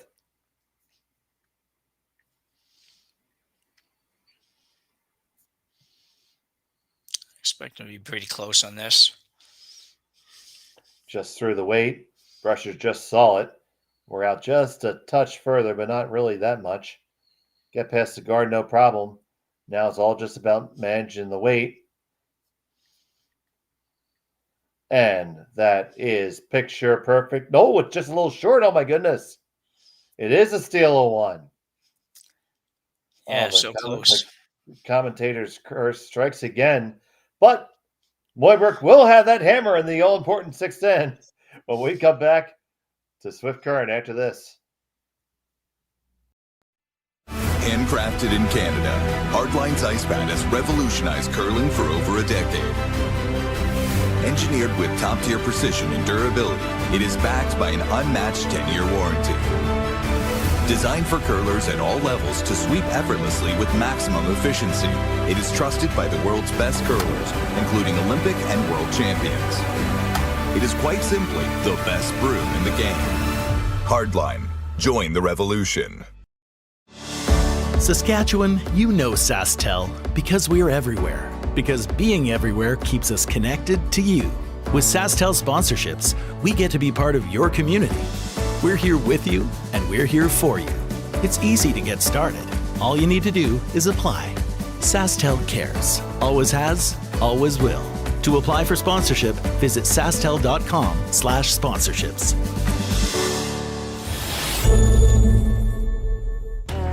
The people have spoken, the votes are in, and the players are ready to rock. At curling's first ever all-star event, live from Nashville, April 15th and 16th, where 13 of the world's best men's and women's curlers face off for a star-studded celebrity pro-am, a unique skills competition, and an all-star skins game you won't want to miss. Got a ticket? We'll see you in Music City. Don't have one? Better hurry. They're going fast. The 2025 TCG All-Star Game, live from Nashville, April 15th and 16th. Let's rock.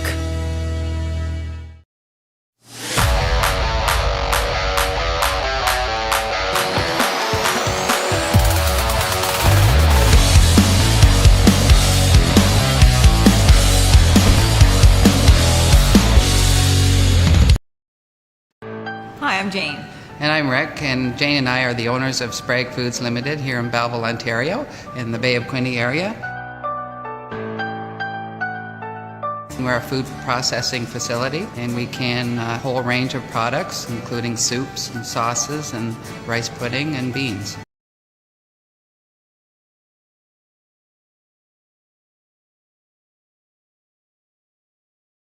Welcome back to Swift Current, Saskatchewan. 6-end action here at the Curling Stadium Speedy Creek Shootout. I'm Dave Schmel, joined by Jim Nix.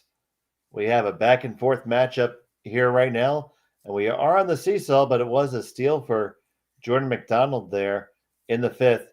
Mooibroek with the hammer and 6, Jim. Yeah, it was a, you know what, that was Mooibroek probably deserved to make that shot. The sweepers were just a little bit late on it, but in fairness, they didn't have a lot of room to work with, and they were ended up at a half an inch short. But I was impressed with Sam's draw weight. He's a little bit I've seen him play between the Briar and our events and stuff. He's always been close on those kinds of shots, and it's not a horrible end to give up a point, especially when before he threw his first shot, he was looking at 4. So. Kind of both teams are probably not unhappy with that result. Certainly, McDonald's not going to be unhappy with it, and I don't even know if Mooibroek could be all that unhappy with that one either. So, expect to see a lot of rocks in play here the next couple of ends, though. Yep, and as we spoke earlier, Mooibroek is in the playoffs. McDonald needs this win to be able to give himself a shot. He would be in with a win. Yeah, absolutely needs a win for sure. And they have that rock sandwiched, and we saw the situation in the last game with me and Terry at Yellowstone sitting on the ejector seat right now. Yeah.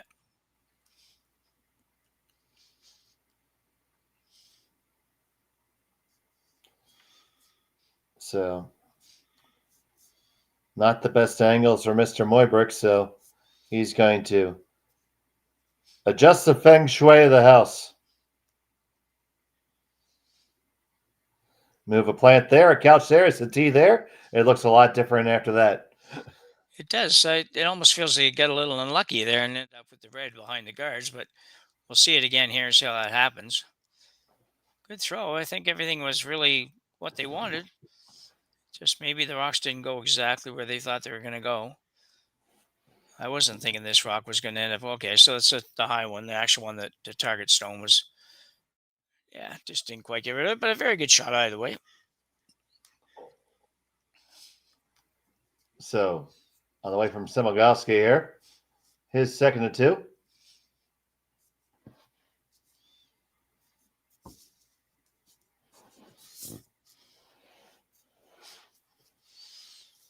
Oh, that's a nice.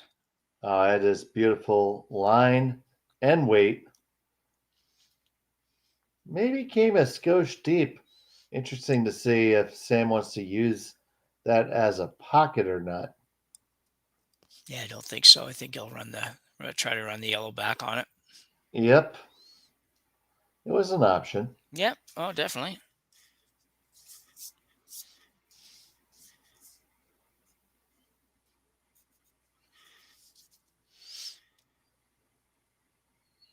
Oh, that looked a little funny, that release. Okay, though.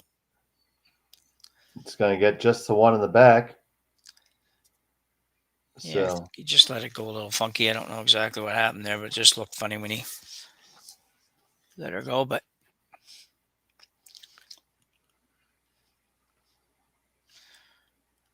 Mooibroek needs a score here. He needs to ideally score 2.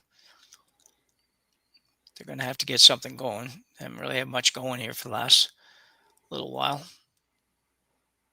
it's going to be either that or abandon hope here and try to carry the hammer 2 more ends. But yeah, I think ultimately you just want to score here.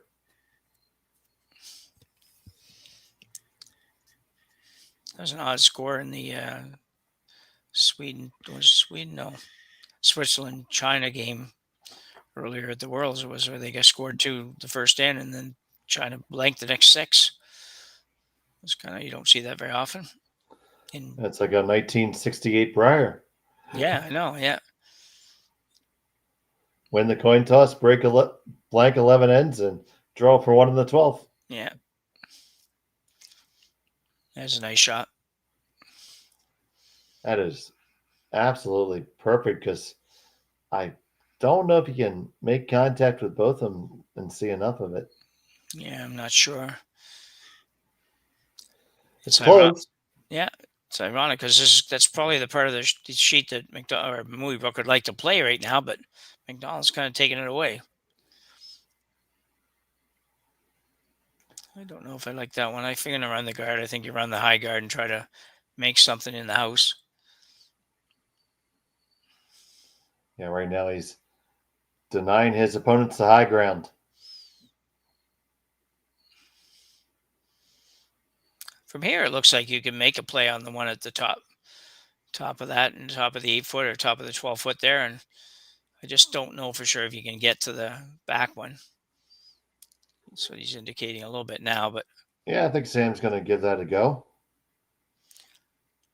Yeah, it looks like he feels that the back one may not go out, but even if he can move it back a couple of feet would be beneficial. If he can get enough of this to go make some contact with it and still get rid of it. Well, and maybe if not even try to kill it, but allow him the opportunity to use that win. Yeah. So Lydiate, now steal. You're going to get contact. It's going to slide over the top, though. Be good if he could stay out there because Jordon McDonald probably hits it. Yeah, Jordan's going to have to play it. I think that was the right shot to play, though. Didn't work out quite the way he wanted it, but still, I think that was the better option.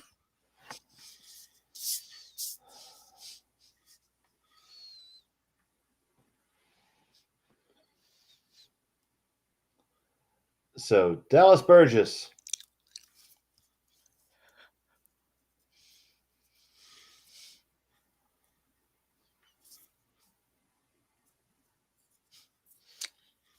It's a good throw.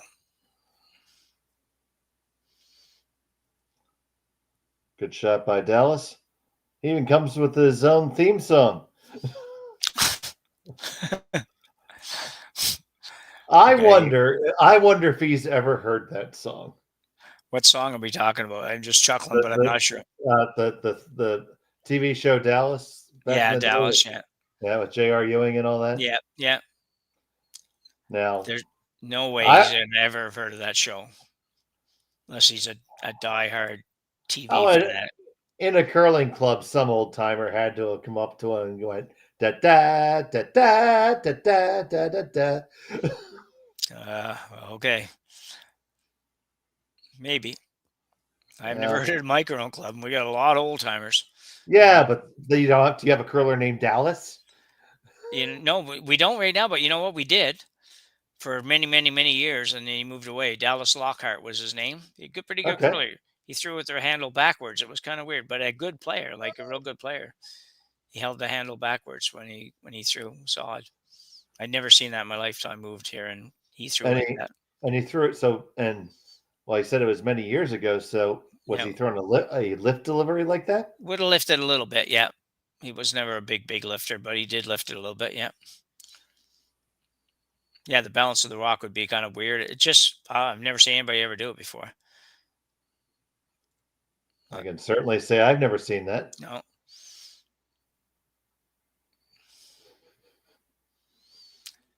So Jordon McDonald's trying to roll under here, Dave, is he? I think. Yeah. Yeah, he is trying to just sneak under there and be a good opportunity to put the force on for sure.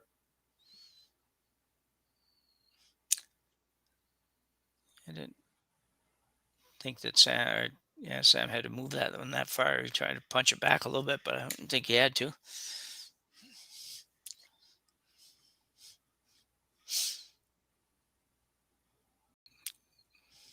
Shot from McDonald, just right in the nose. Think about it now. I had to find a way to become friends with Team McDonald because I already gave the Skip a nickname, calling him J-Mac, and I gave Dallas a theme song. So yeah, I should have. I at least owe these kids a beer, I think. Yeah.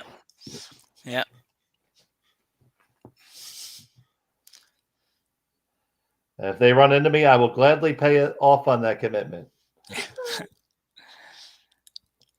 Triple's probably here. If you ever wanted to play it. Jim, the triple is always there. Yeah. You just had to want it bad enough. Yeah. Well, using Russ's 90-degree angle thing, it looks like that would be there. Get the angle, the square or whatever out and figure it out. But oh no, it's there. I turn my head sideways just the right way, and I see a perfect right triangle. Perfect. I don't know. If he plays this shot, he's not going to be shot. And he can't, if he rolls it all, he'll never be able to get to the back one. So I think if you're going to play this, I think you got to make a little bit of an effort at making contact with both of these, even if you're not going for the triple. Although then you're going to get one because you're going to be wide open. Either way, he's going to be wide open. I guess if he sits it right there on the nose, then the removal for Jordan becomes a little bit tougher. There we go. Teresa in the chat saying the old TSN music always reminded her of the Dallas theme song. I could see that. Yeah. I'd have to go back and listen to the music. I honestly don't remember it. I remember the show, but I never watched it, so I do, but I can't remember the music. Oh, have I got a treat for you between ends, buddy? Okay.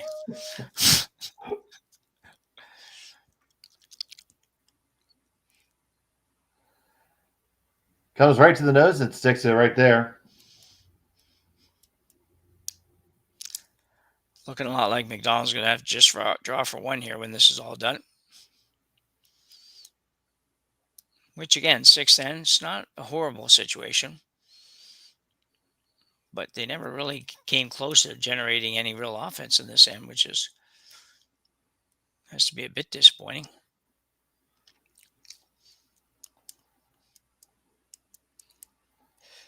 Yeah. If I didn't know that we would 100% for certain get a copyright strike, I would play it now. But I cannot do that. I'll take ways to get fired from Curling Zone for 200, Alex.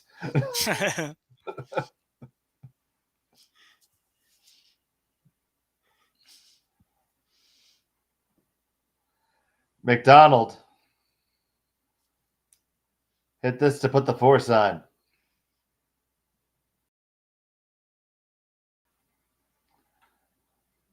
Well executed. Can be a draw for one for Mooibroek. Here in the sixth. Needs about the 6 foot if you want to draw that circle in your head.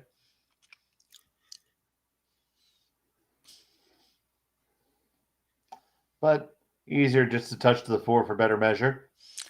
Yep.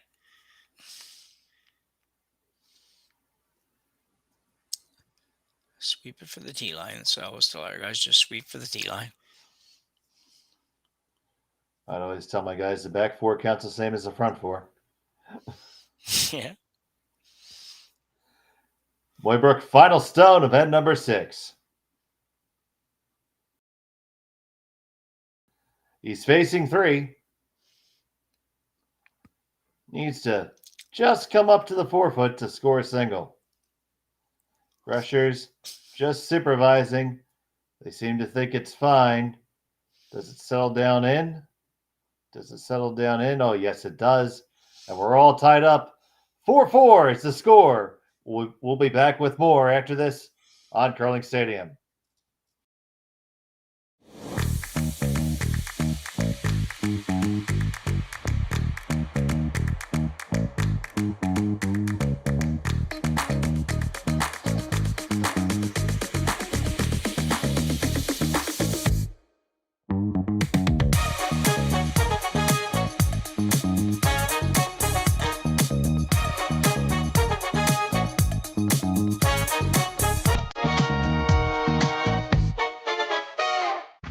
Team Homan rocks. Team Moet rocks. But who rocks harder? On April 7th, we'll find out. Presented by Rio Mare, join us in Toronto at the Curling Group's first ever Battle of the Sexes, as world number 1 Team Homan takes on world number 1 Team Moet in a head-to-head charity curling skins game with a twist. 8 ends, 4 rule changes, and curling like you've never seen before. Watch it live on the Grand Slam of Curling website, app, and YouTube, with celebrity coaches and special guest appearances. The Curling Group's first ever Rio Mare Battle of the Sexes, April 7th, Mattamy Athletic Center in Toronto. Get your tickets now at thegrandslamofcurling.com. Let's rock! Hey, Ben, what's the Aztec?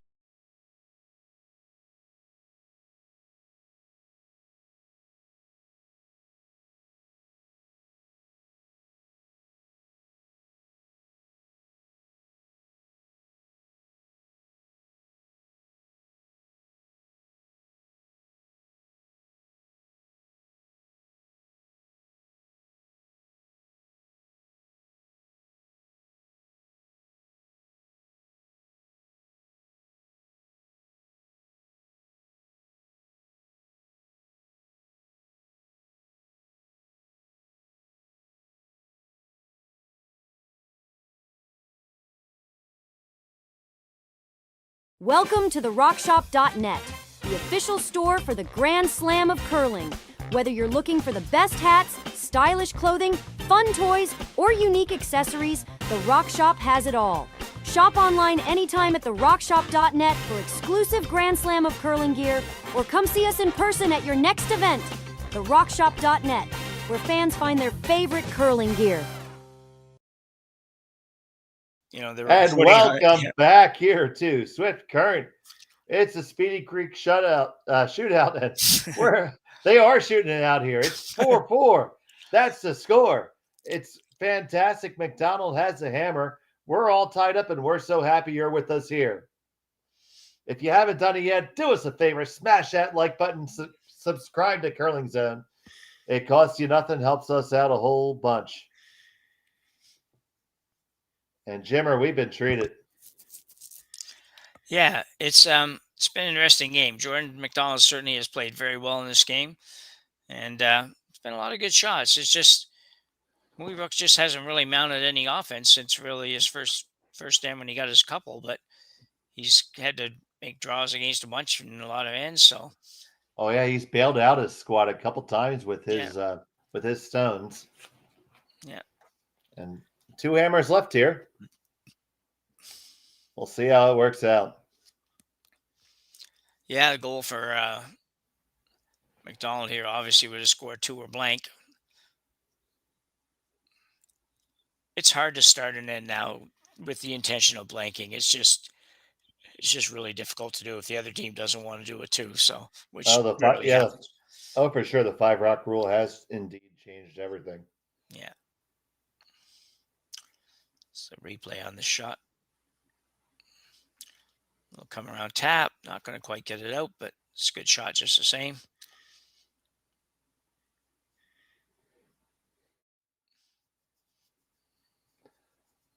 It's tough for McDonald because you really, you don't want to really play that run back or anything. You'd like to figure out, you don't really want to leave all the red ones around, but at the same time, how aggressive do you want to be here? Yeah, so looks like Mooibroek selecting to maybe corner freeze here. Yeah, that's the call. Just not too sure what it's going to do for you, but it's either that or you come around on the other side and try to go right around. That's not a lot of guard out front, a lot of guards out front to work with. So this is probably maybe the best thing at the end, but I feel like it's going to lead a little bit more towards a blank than a steal for sure.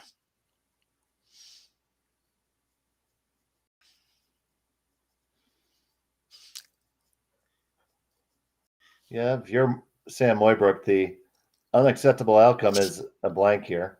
Yeah.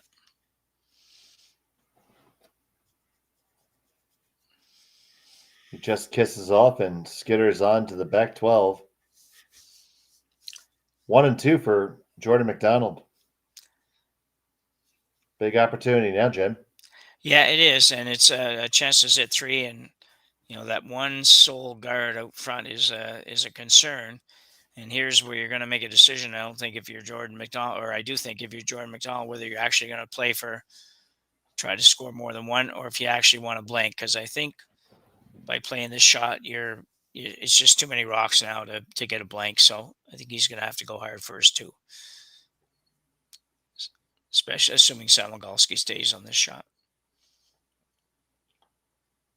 Derek Samogalski. Yeah.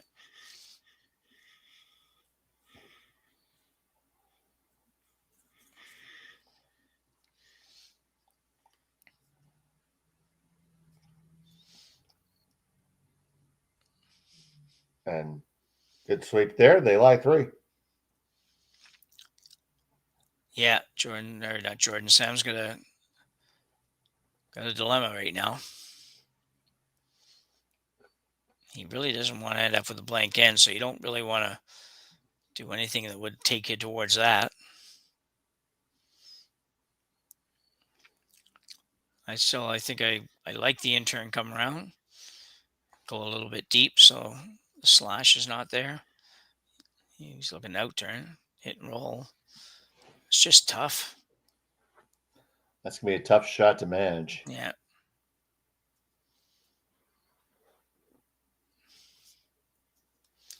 With how good his draw weight's been, I'd throw a draw right now, but yeah.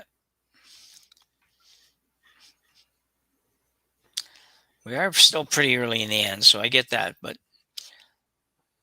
I'm not sure what this is going to get you. Yeah, he's looking to throw the hit and big roll. And did he reference the double or? No, just a hit and roll over that way. So here's Gavin Lydiate, who I'm going to assume is their standard 5th player since he has a proper shirt. Yeah.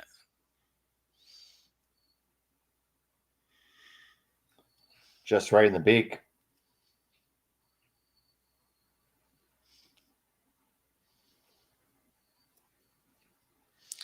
McDonald would like to stay there. He really doesn't want to roll towards the center at all.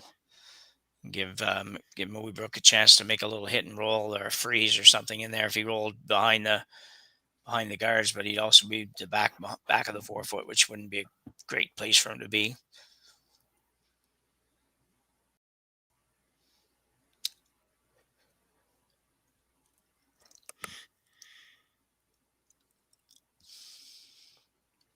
So the stone from Derek Samogalski, also right in the beak.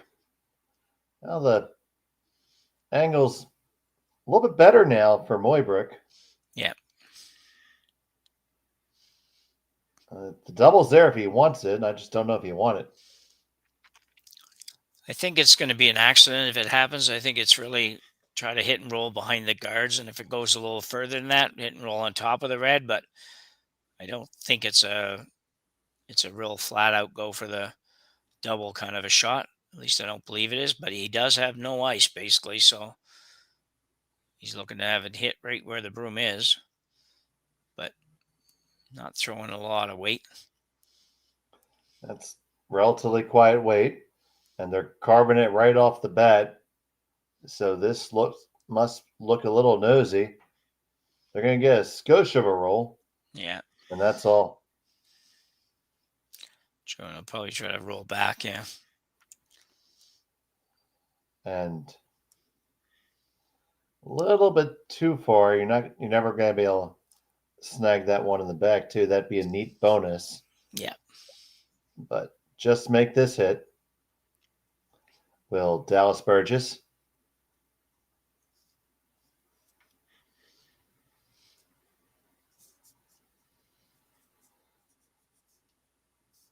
Derek shifts onto it. They make the hit, and that yellow rock is just right out of South Fork Ranch. Yeah. That's a nice shot. Well managed there. So Sam's going to play the hit and bounce over to the other side. So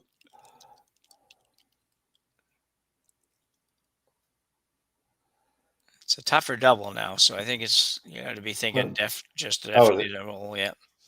Oh yeah, that's that double would be one rock further up. It's Hackner-esque. Yeah.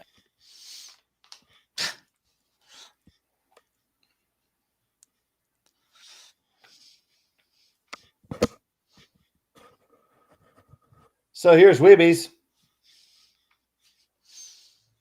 Second stone of the 7th. Steel is on it and off it. Starting to bite a little bit. It's going to take a big roll. And it's going to spin directly on top of the McDonald stone and dead locked on. How about that, Jim? Yeah, that's a great shot. Great roll. You'll see it here. It definitely didn't really at first look like it was going to roll that far, but once it got going, Jordon McDonald, probably Mooibroek's sweeper would have been good to be on that a little bit too, just to get it to maybe spin up a little tiny bit.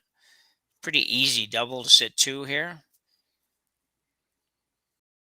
For McDonald, just hit right on the nose or just off nose on the high side. Don't think it jams, and you'd be sitting 2, and Mooibroek really with a real decision to make then, because he doesn't have anything to really roll off of. Be interesting. He could ignore it, but it is shot rock, and I don't see any reason not to play it.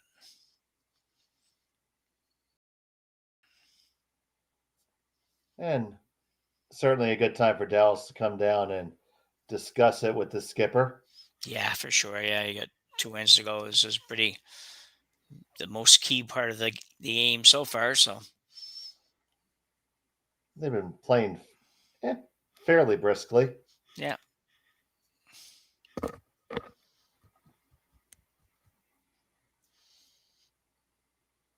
We didn't start exactly on time.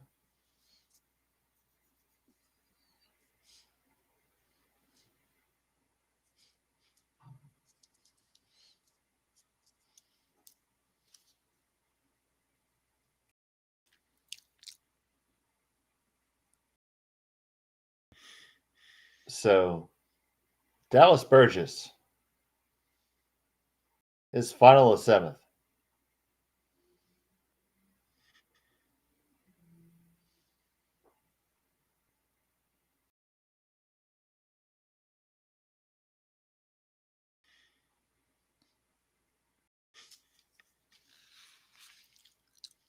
Gets the hit to lie 2. That should be all they're worried about right now. Yeah, that's a very good shot, really. I mean, he did make contact with the other rock, but they knew the angle good enough that it wasn't going to stay there unless he was really light. So Sam's going to get a couple chances to improve his standing here. The way the guards are, he can get that perfect roll just once. He'll put the force on and put himself in good position. Yep. Yeah, definitely right. If you can make the little, what would that be? A 2 foot, 2 feet and a couple inches, or just 2 feet. 2 foot roll would be really nice right here for Mooibroek.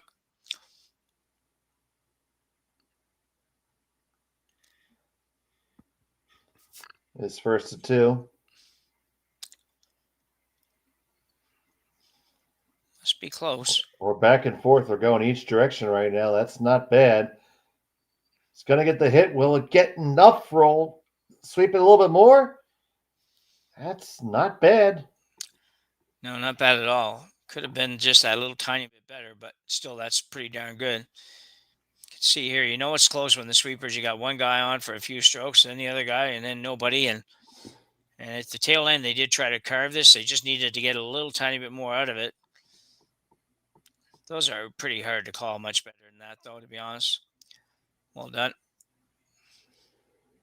So you see Jordon lining up the just like the straight draw there. Yeah. Are you a fan of that, or are you a fan of punching that one out the back? I'm good with this shot right here as long as I get shot. I'd like to be above the tee line, but a little punch back is just going to give Mooibroek a chance to really take the whole end away and force you. So I don't really love that. I like this call.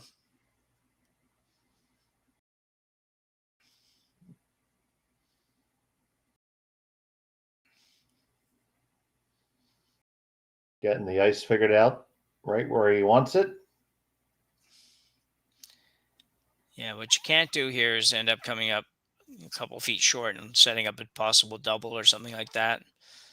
I don't like that a lot. I don't know what he was indicating there. The third sort of came out and tapped in front of the house. I don't know that he's suggesting that that's an okay option, and it's not a horrible option. But Mooibroek comes around on the other turn, and you might not score. So, and he's right now you're not shot, so I think you want to get in to be shot rock on this shot for sure. Yeah, now's the time to be shot stone after this one. Yeah.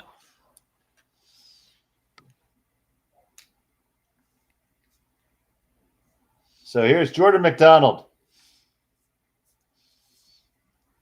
His first of 2 here in the 7th.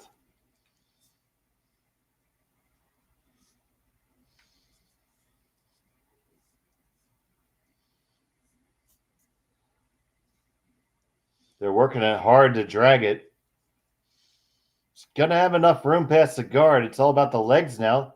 It's got the legs. Does it have the line we want? Yes, it does. Push it the rest of the way. That's a nice shot by Jordon McDonald.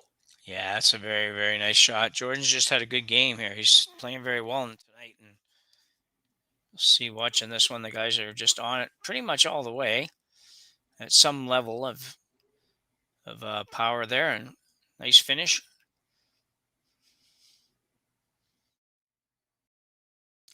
So Mooibroek forced with a decision here.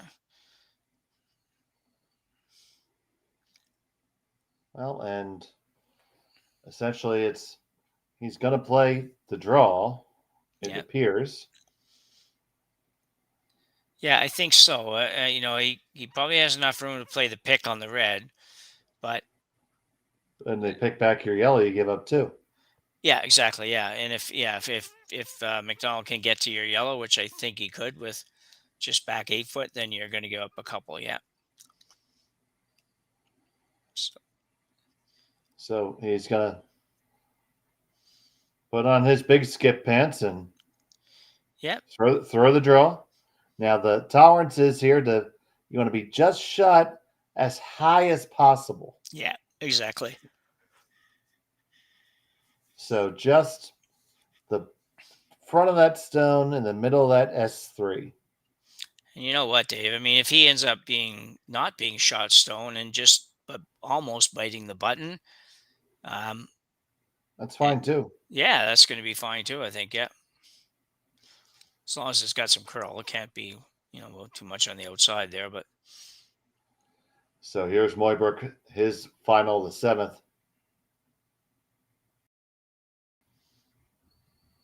You see the opponent's getting a time on this because they need to know too.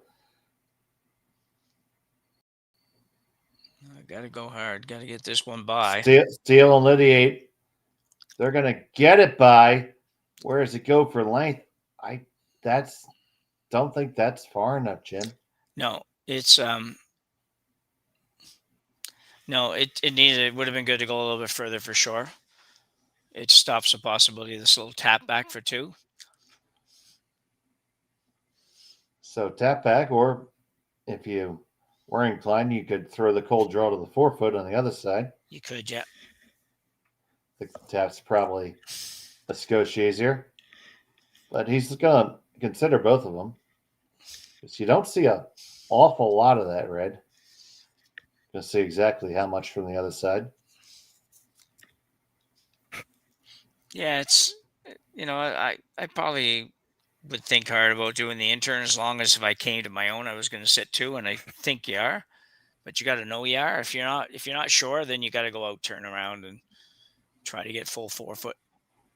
Yeah, if you get all the way up, skinning to the guard and like to the face, yeah, I think for sure it's 2 there. Yeah. But if not, I think you do need to push it back far enough to scudge the yellow a little bit. Yeah, and I just don't see that happening. Not with that little sliver, you see. No.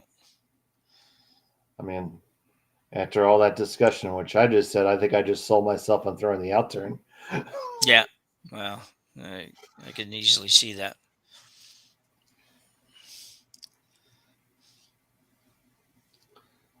Although this is decidedly a do no harm shot.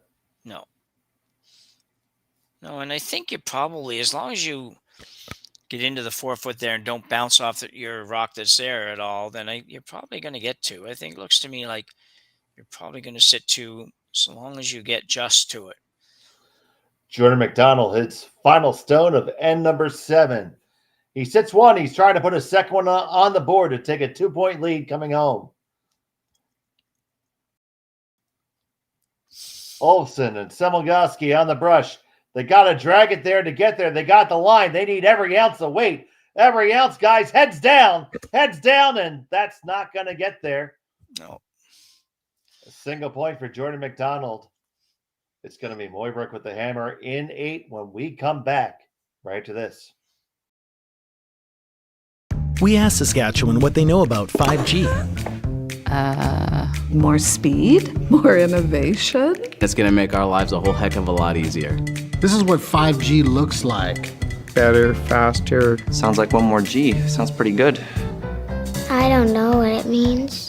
All you really need to know is the future of 5G is here and will continue improving through investments in network technology. I don't remember a time when curling wasn't a part of my life. When I wasn't putting in the sweat and hard work to be the best that I can be. Clocking in the time, the effort to practice day in, day out. Curling is more than just a game. It's a family, a community. And when it's time to play, I know I'll be ready. Hardline, supporting hundreds of our next generation athletes. Welcome to the rockshop.net, the official store for the Grand Slam of curling. Whether you're looking for the best hats, stylish clothing, fun toys, or unique accessories, the Rock Shop has it all. Shop online anytime at therockshop.net for exclusive Grand Slam of curling gear, or come see us in person at your next event. Therockshop.net, where fans find their favorite curling gear. Stronger agronomics. Better returns. Greater peace of mind. From pre-seed to post-harvest, you can count on the Victory Canola program to keep you and your farm ahead of the curve. Grow with us at victorycanola.com.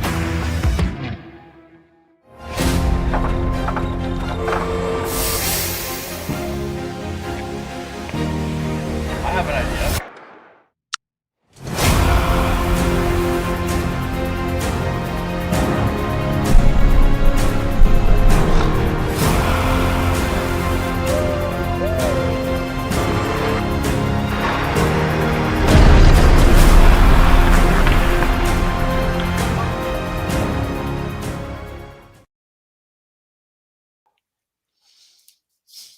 Welcome back to Swift Current, Saskatchewan. This is the Curling Stadium Speedy Creek Shootout. Happy to have you here with us. I'm Dave Schmel, joined by Jim Nix. And it was a single point for Jordon McDonald in end number 7 to take a 1 stone advantage. It's Sam Mooibroek with the hammer, throwing the yellow stones in the 8th. Yeah, a little bit. McDonald missed an opportunity there. Certainly had a chance to get 2. It was not an easy draw, but never really gave it a chance. Didn't quite get there, but we'll see how this goes. It's Mooibroek. I think will go really hard to get 2. I don't imagine, with knowing that he's through to the next round, that he's not looking forward to playing the extra end. So I think he'll pull all the steps here and try to get a couple. Well, they got a couple very long guards, including the very rare -1 guard. Yeah. Yeah. It's they're both really, really long. I don't know if either one of them is going to be of much use, but 2 of them together maybe helps a little bit. For those of you who might be newer to curling and you say, hey, that's rock's not over the hog line. Doesn't matter. It came into contact with the stone that was validly in play. So it stays, and if another stone were to stack on top of it, it would stay there as well. Yeah, it's an odd look. First time you ever see that as a as a relatively new curl. It takes a while. It's probably a few years before you ever see that happen, but occasionally you will see where one rock is completely outside the hog line and still technically in play because of a series of hits, basically.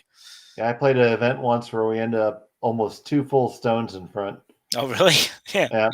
Yeah. And my team looked at me like I had taken their dog out back to cross the Rainbow Bridge when I finally asked them to peel it. Like, oh no, we love that stuff. Yeah. Like, sorry, time to come. Yeah. Let's go to the park.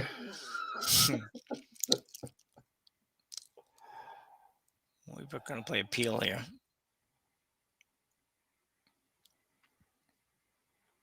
Yeah, you don't want to get yourself in trouble here. As much as you want work hard for the deuce, you can't be in trouble. Yeah, and roll to the corner. So now he's got enough yellow ones over there that even though some of those are really high, there's quite a wall of corner guards over there to work with. Yeah, I mean, he's got 3 stone wide wing there.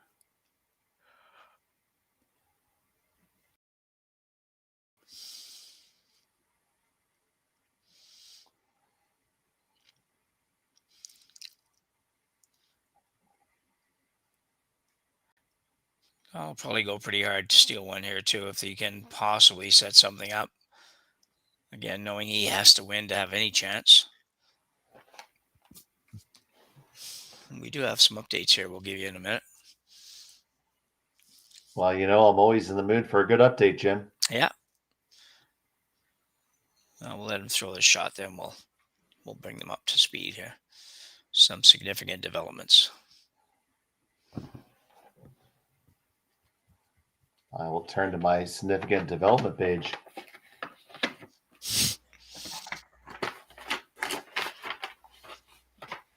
Double peel made. Good shot for Gavin Lydiate. And how about that? Well, let's see that shot again. We liked it.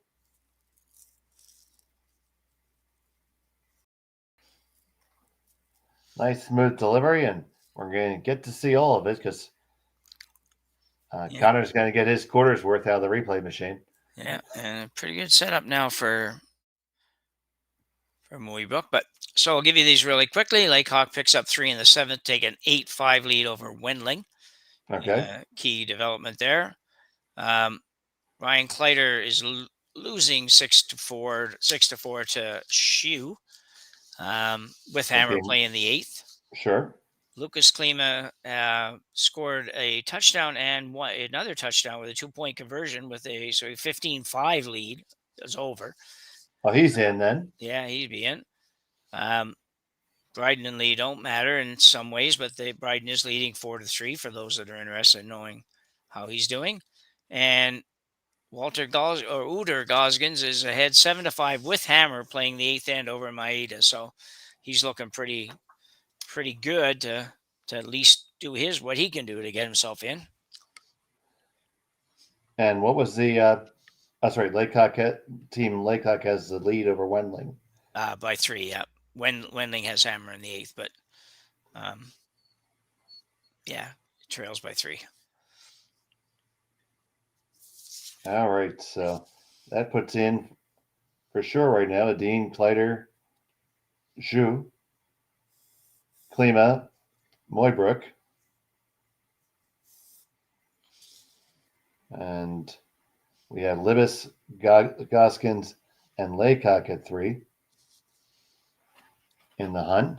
Mm-hmm. And then if McDonald can win, they certainly need to win. We'll see how that shakes out.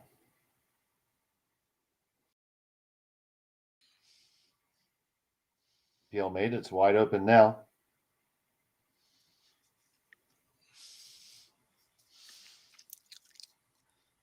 Mooibroek hasn't been able to get one of these rocks that are all on the lined up on the left side. If he was able to get one of those even biting the 12-foot, this would be a lot scarier situation for McDonald.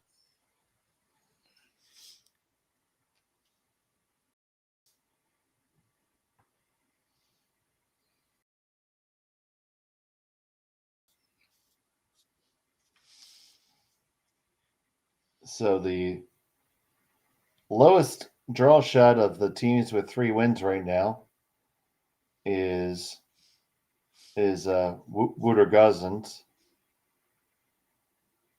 And if the Laycock score holds, they will be in. Yeah, for sure. Yeah.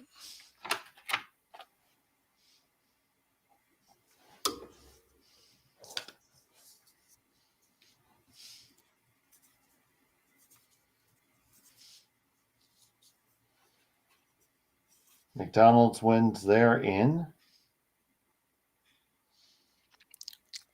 So And I believe that Libis is in regardless right now. that's what I'm thinking too. I just looked at that and I said, I think Libis is in. Mm-hmm. And maybe Samson too, possibly. I think Samson's done. The Yeah. draw wasn't good enough. Oh, okay. Well, I've got, because Mooibroek, if Mooibroek wins and Gosgam. That's right. Well, that's right. Samson's at 3, right? Yeah. Yeah. Also, Samson's is in front of Wouter-Gozens and as well. Yeah.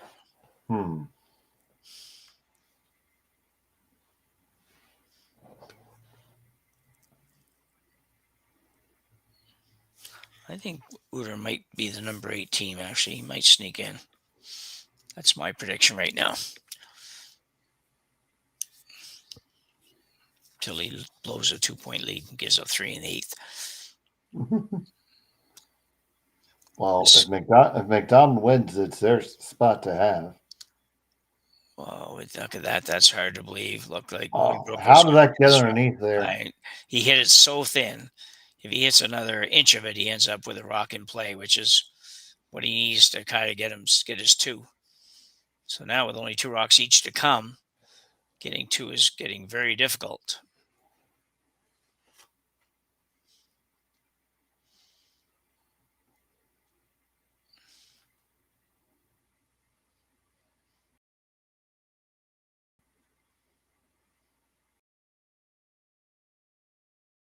And we might have a chance to find out the entire playoff picture, Jim. Yeah, I would think so. Because it looks like Dave Extraen might strike again. Well, it's quite possible, yeah.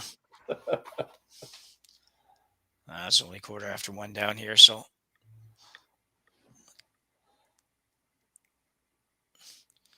Mind you, this is a pretty good rock he's guarding up here, so. Mooibroek's going to have to make a pretty good draw here if he doesn't make a double on this next shot. No, he is certainly guarding a good one.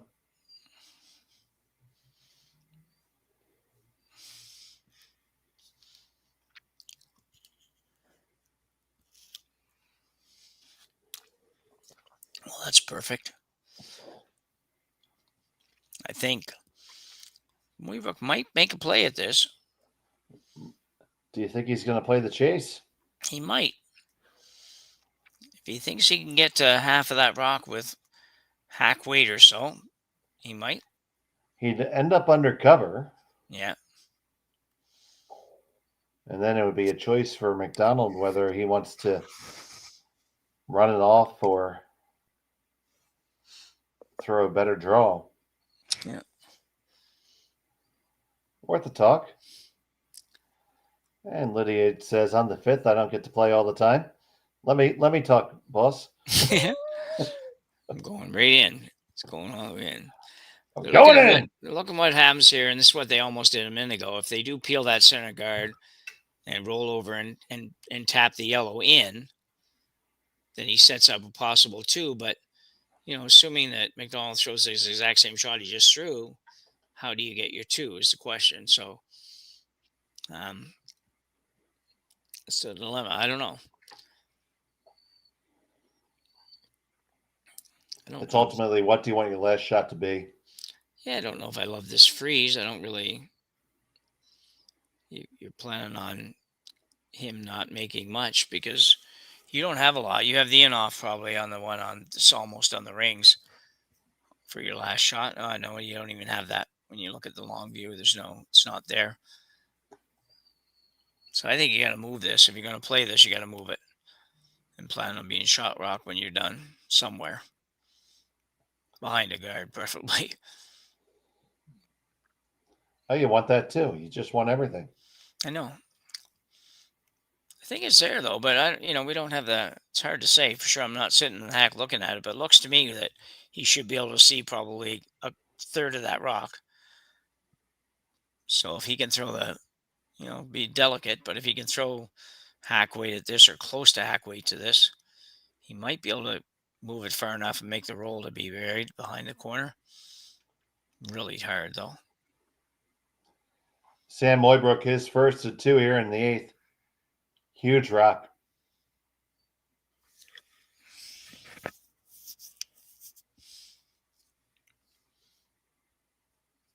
Brushers are just watching it now.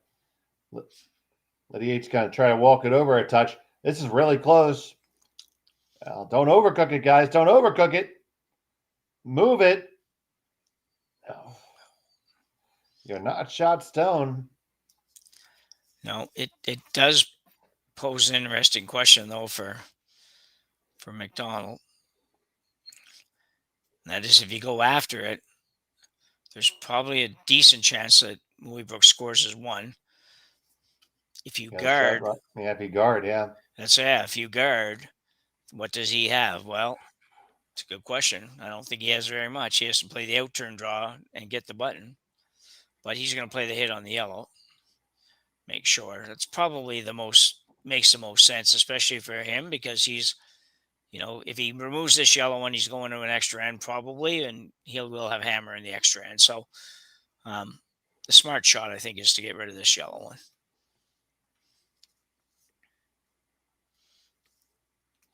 And that was an interesting point there. If you could hit and roll behind his other stone, that would make it really tough on Sam.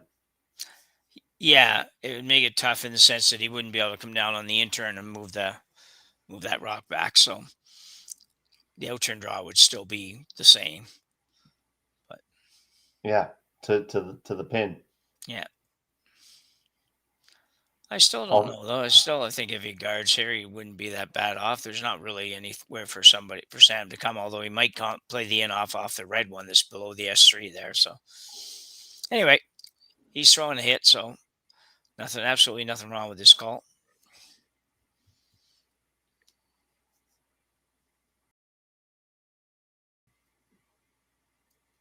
File still the 8th for McDonald.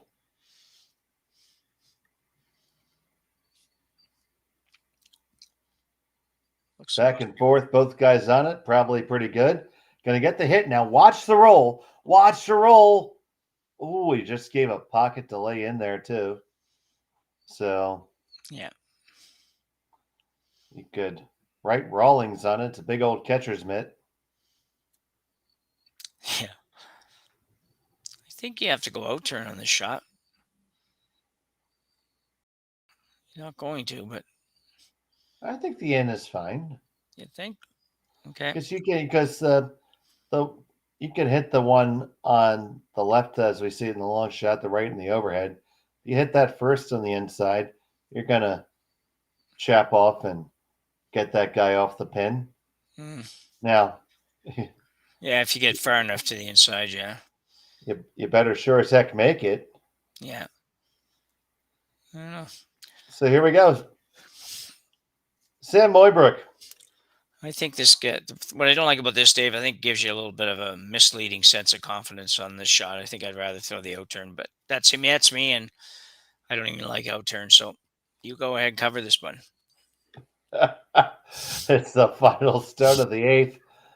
Sam Mooibroek, he's facing a loss. He has to get shot stone to force the extra. Get to the inside. Don't reckon the guard. You're far enough over. You move it back, and we will have bonus curling from Swift Current. We'll be back to the Speedy Creek shootout after this.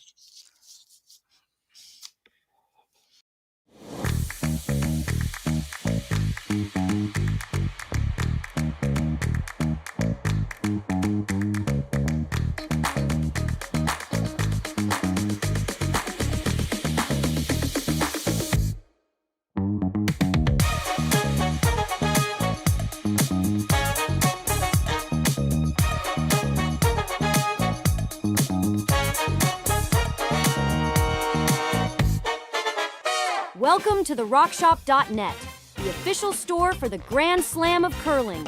Whether you're looking for the best hats, stylish clothing, fun toys, or unique accessories, the Rock Shop has it all.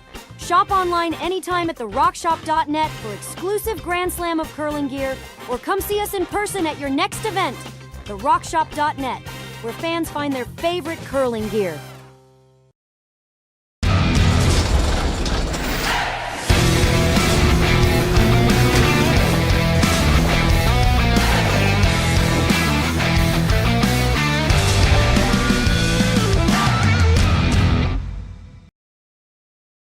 He's in. Yeah.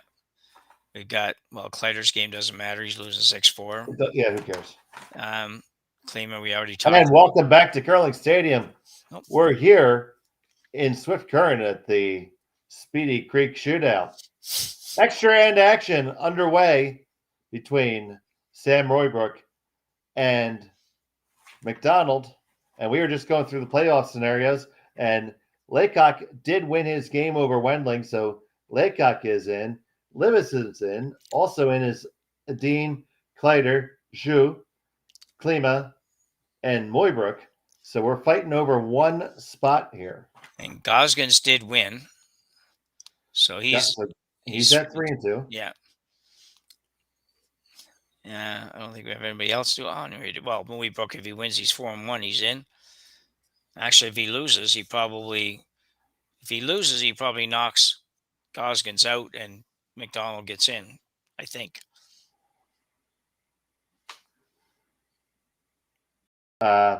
Yes.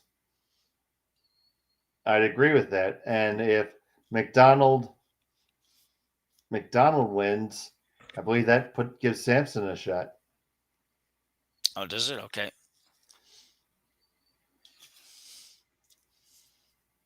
Well, let me think. 1, 2, 3, 4. Well, Sampson is behind Libis with the next draw, and he already is at 3-2. Yeah. 6.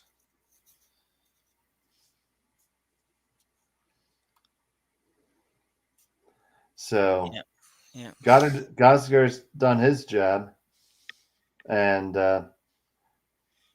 he needs McDonald to pull this one out. Correct? Did I say that right? Yes. Yeah, he needs McDonald to win. Who, Sampson needs McDonald to win? I think Wooder does. Oh, Wooder. Okay. Well, no, sorry.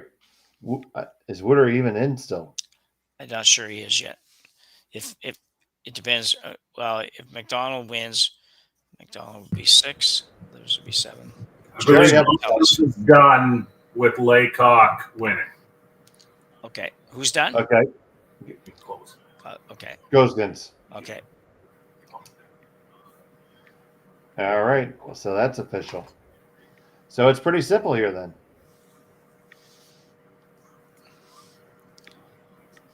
If McDonald wins, him and Mooibroek are in. And Sampson is out. And if Mooibroek wins, Sampson is in and McDonald's out. Okay. There we go. And it only took 3 rocks to figure that out. So way to go. Thanks, Jerry. We might have been. They may have already been running the scraper if we had to figure it out ourselves. Yeah. For the morning draw. Yeah. This is why all those teams you watch on TV, those NFL broadcast squads, there's about 8 people handing the broadcasters pieces of paper, making them sound smart.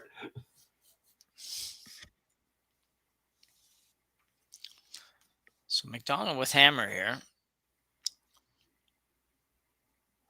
Just needs a 1. It's Mooibroek under pressure to steal here. Yeah. Mooibroek's got a little bit to work with. McDonald playing for his life here.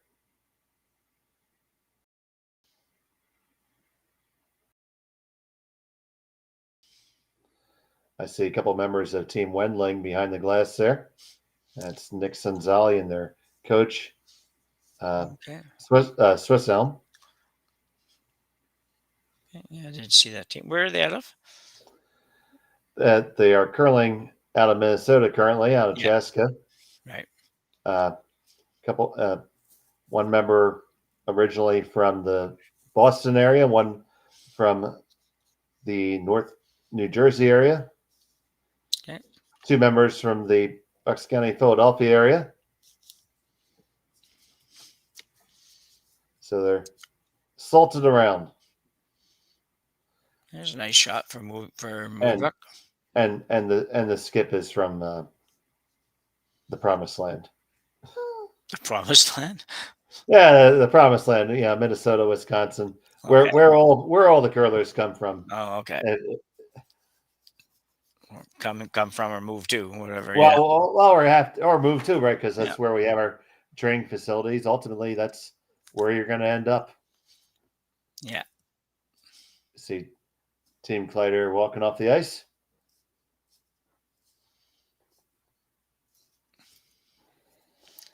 Samogowski looking to open this stuff up.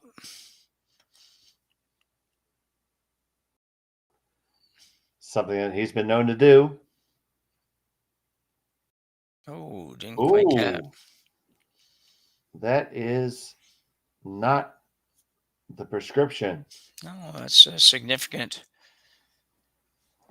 turn of events. Yeah. So if you're Sam, you're throwing another guard, but where's it go?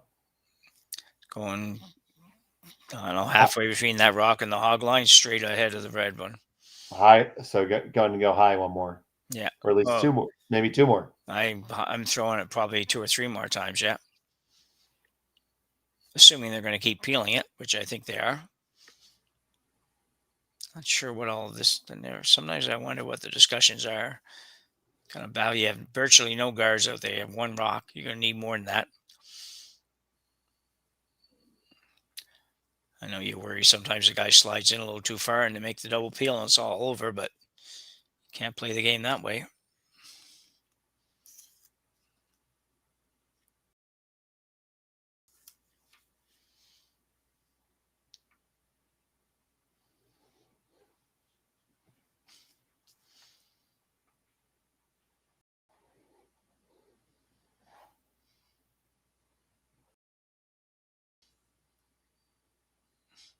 Going around it.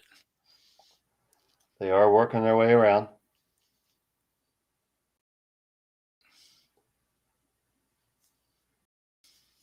Well, they got a little wall set up back there now. Yeah.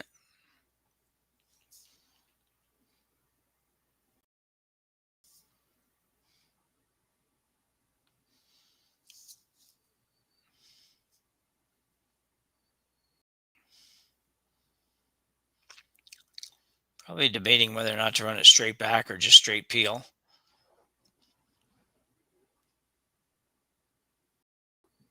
Well, it's right in the middle of the rack.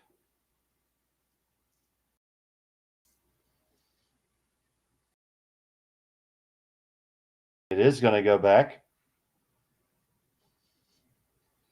Still left a little something for Sam to work with, though. Yeah. Sam's still content to play in the rings. Yeah, he's living and dying with this 1 single guard, that's for sure. Starting to accumulate some catchers, though. Yeah.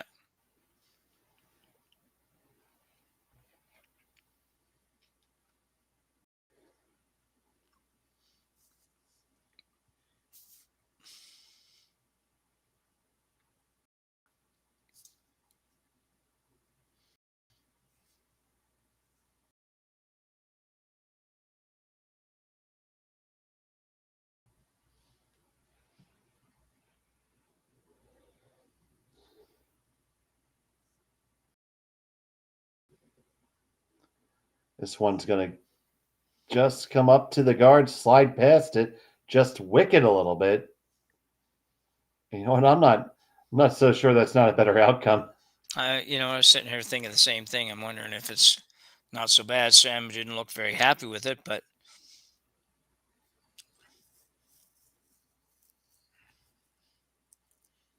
there is a possibility of getting rid of both of these guards and maybe even hitting the yellow that's in the house. That would be the bad part here. It's we're right on the center line almost.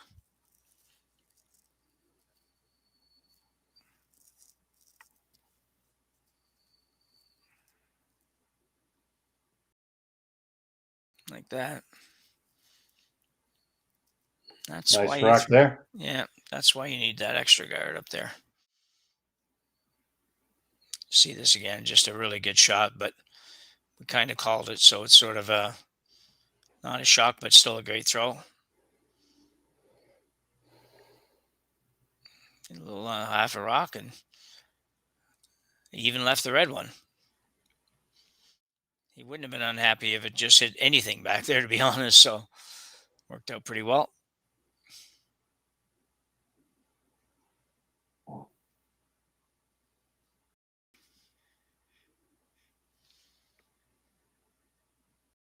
You haven't got much to work with now. Got to throw up a guard at some point. You'll probably freeze that one, but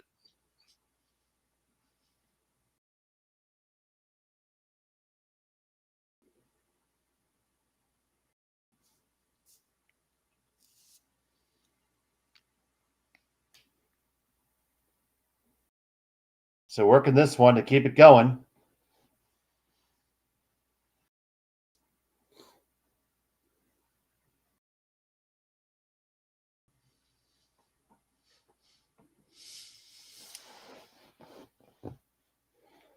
And the guard is there. And we're hopping on the shampoo cycle. Yep.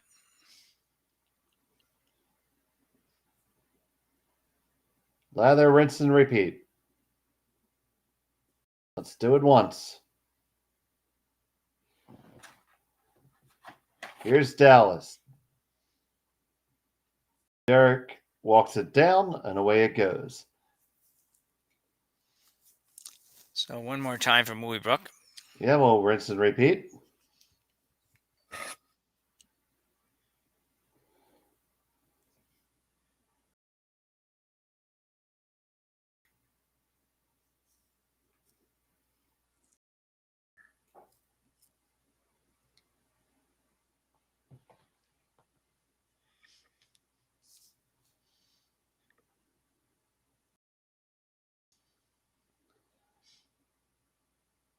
Sam Mooibroek.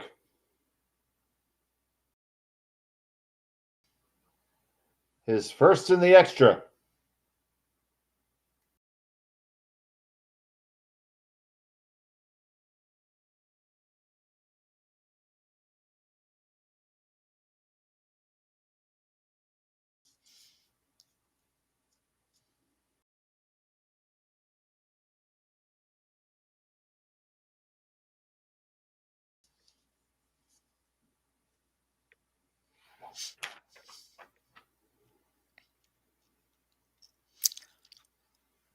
Nothing fancy here, just a straight peel, and let Sam do what he's going to do and win this on your last shot.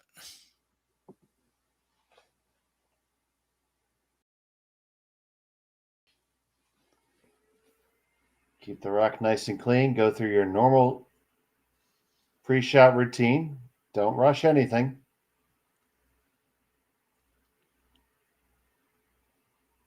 Shot you made 1,000,000 times. Yep. First to 2 here in the ninth. Steal right off his hand. And that peel is made without any problem whatsoever.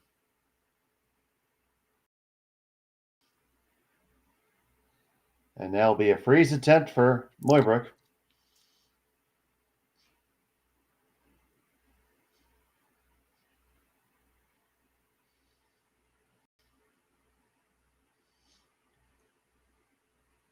Entertaining for a moment the thought of pop hitting and rolling over.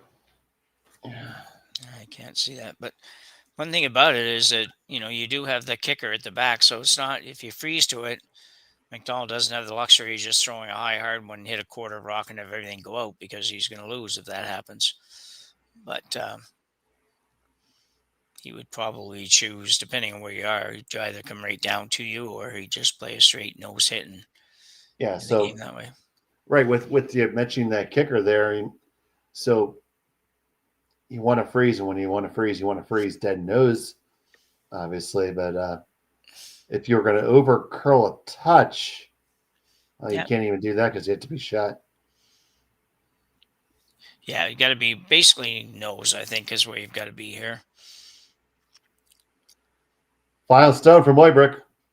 He's got a live shot after this rock.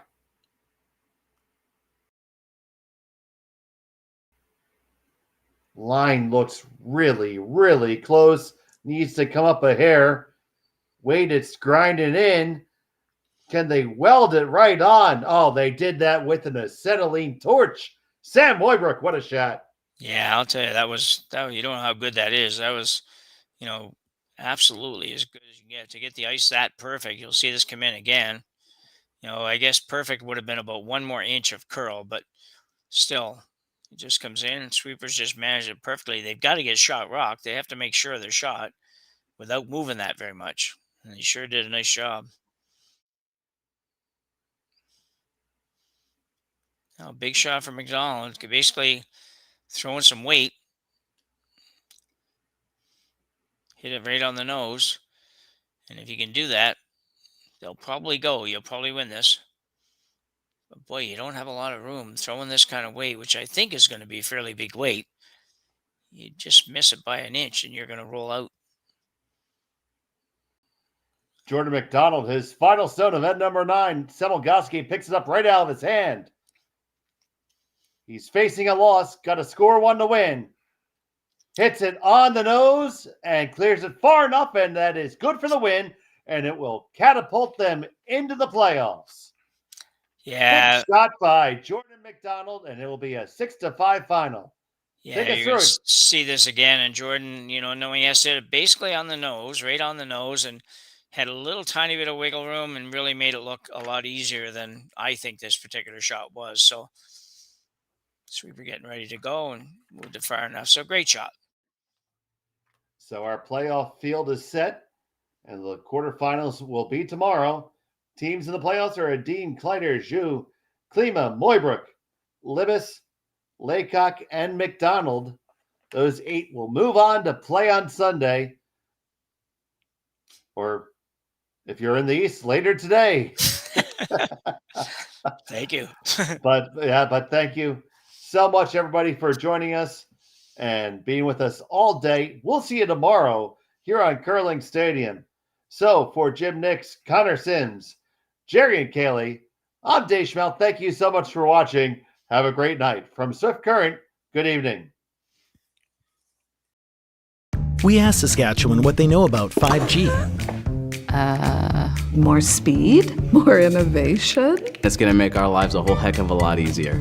This is what 5G looks like. Better, faster. Sounds like 1 more G. Sounds pretty good. I don't know what it means. All you really need to know is the future of 5G is here and will continue improving through investments in network technology.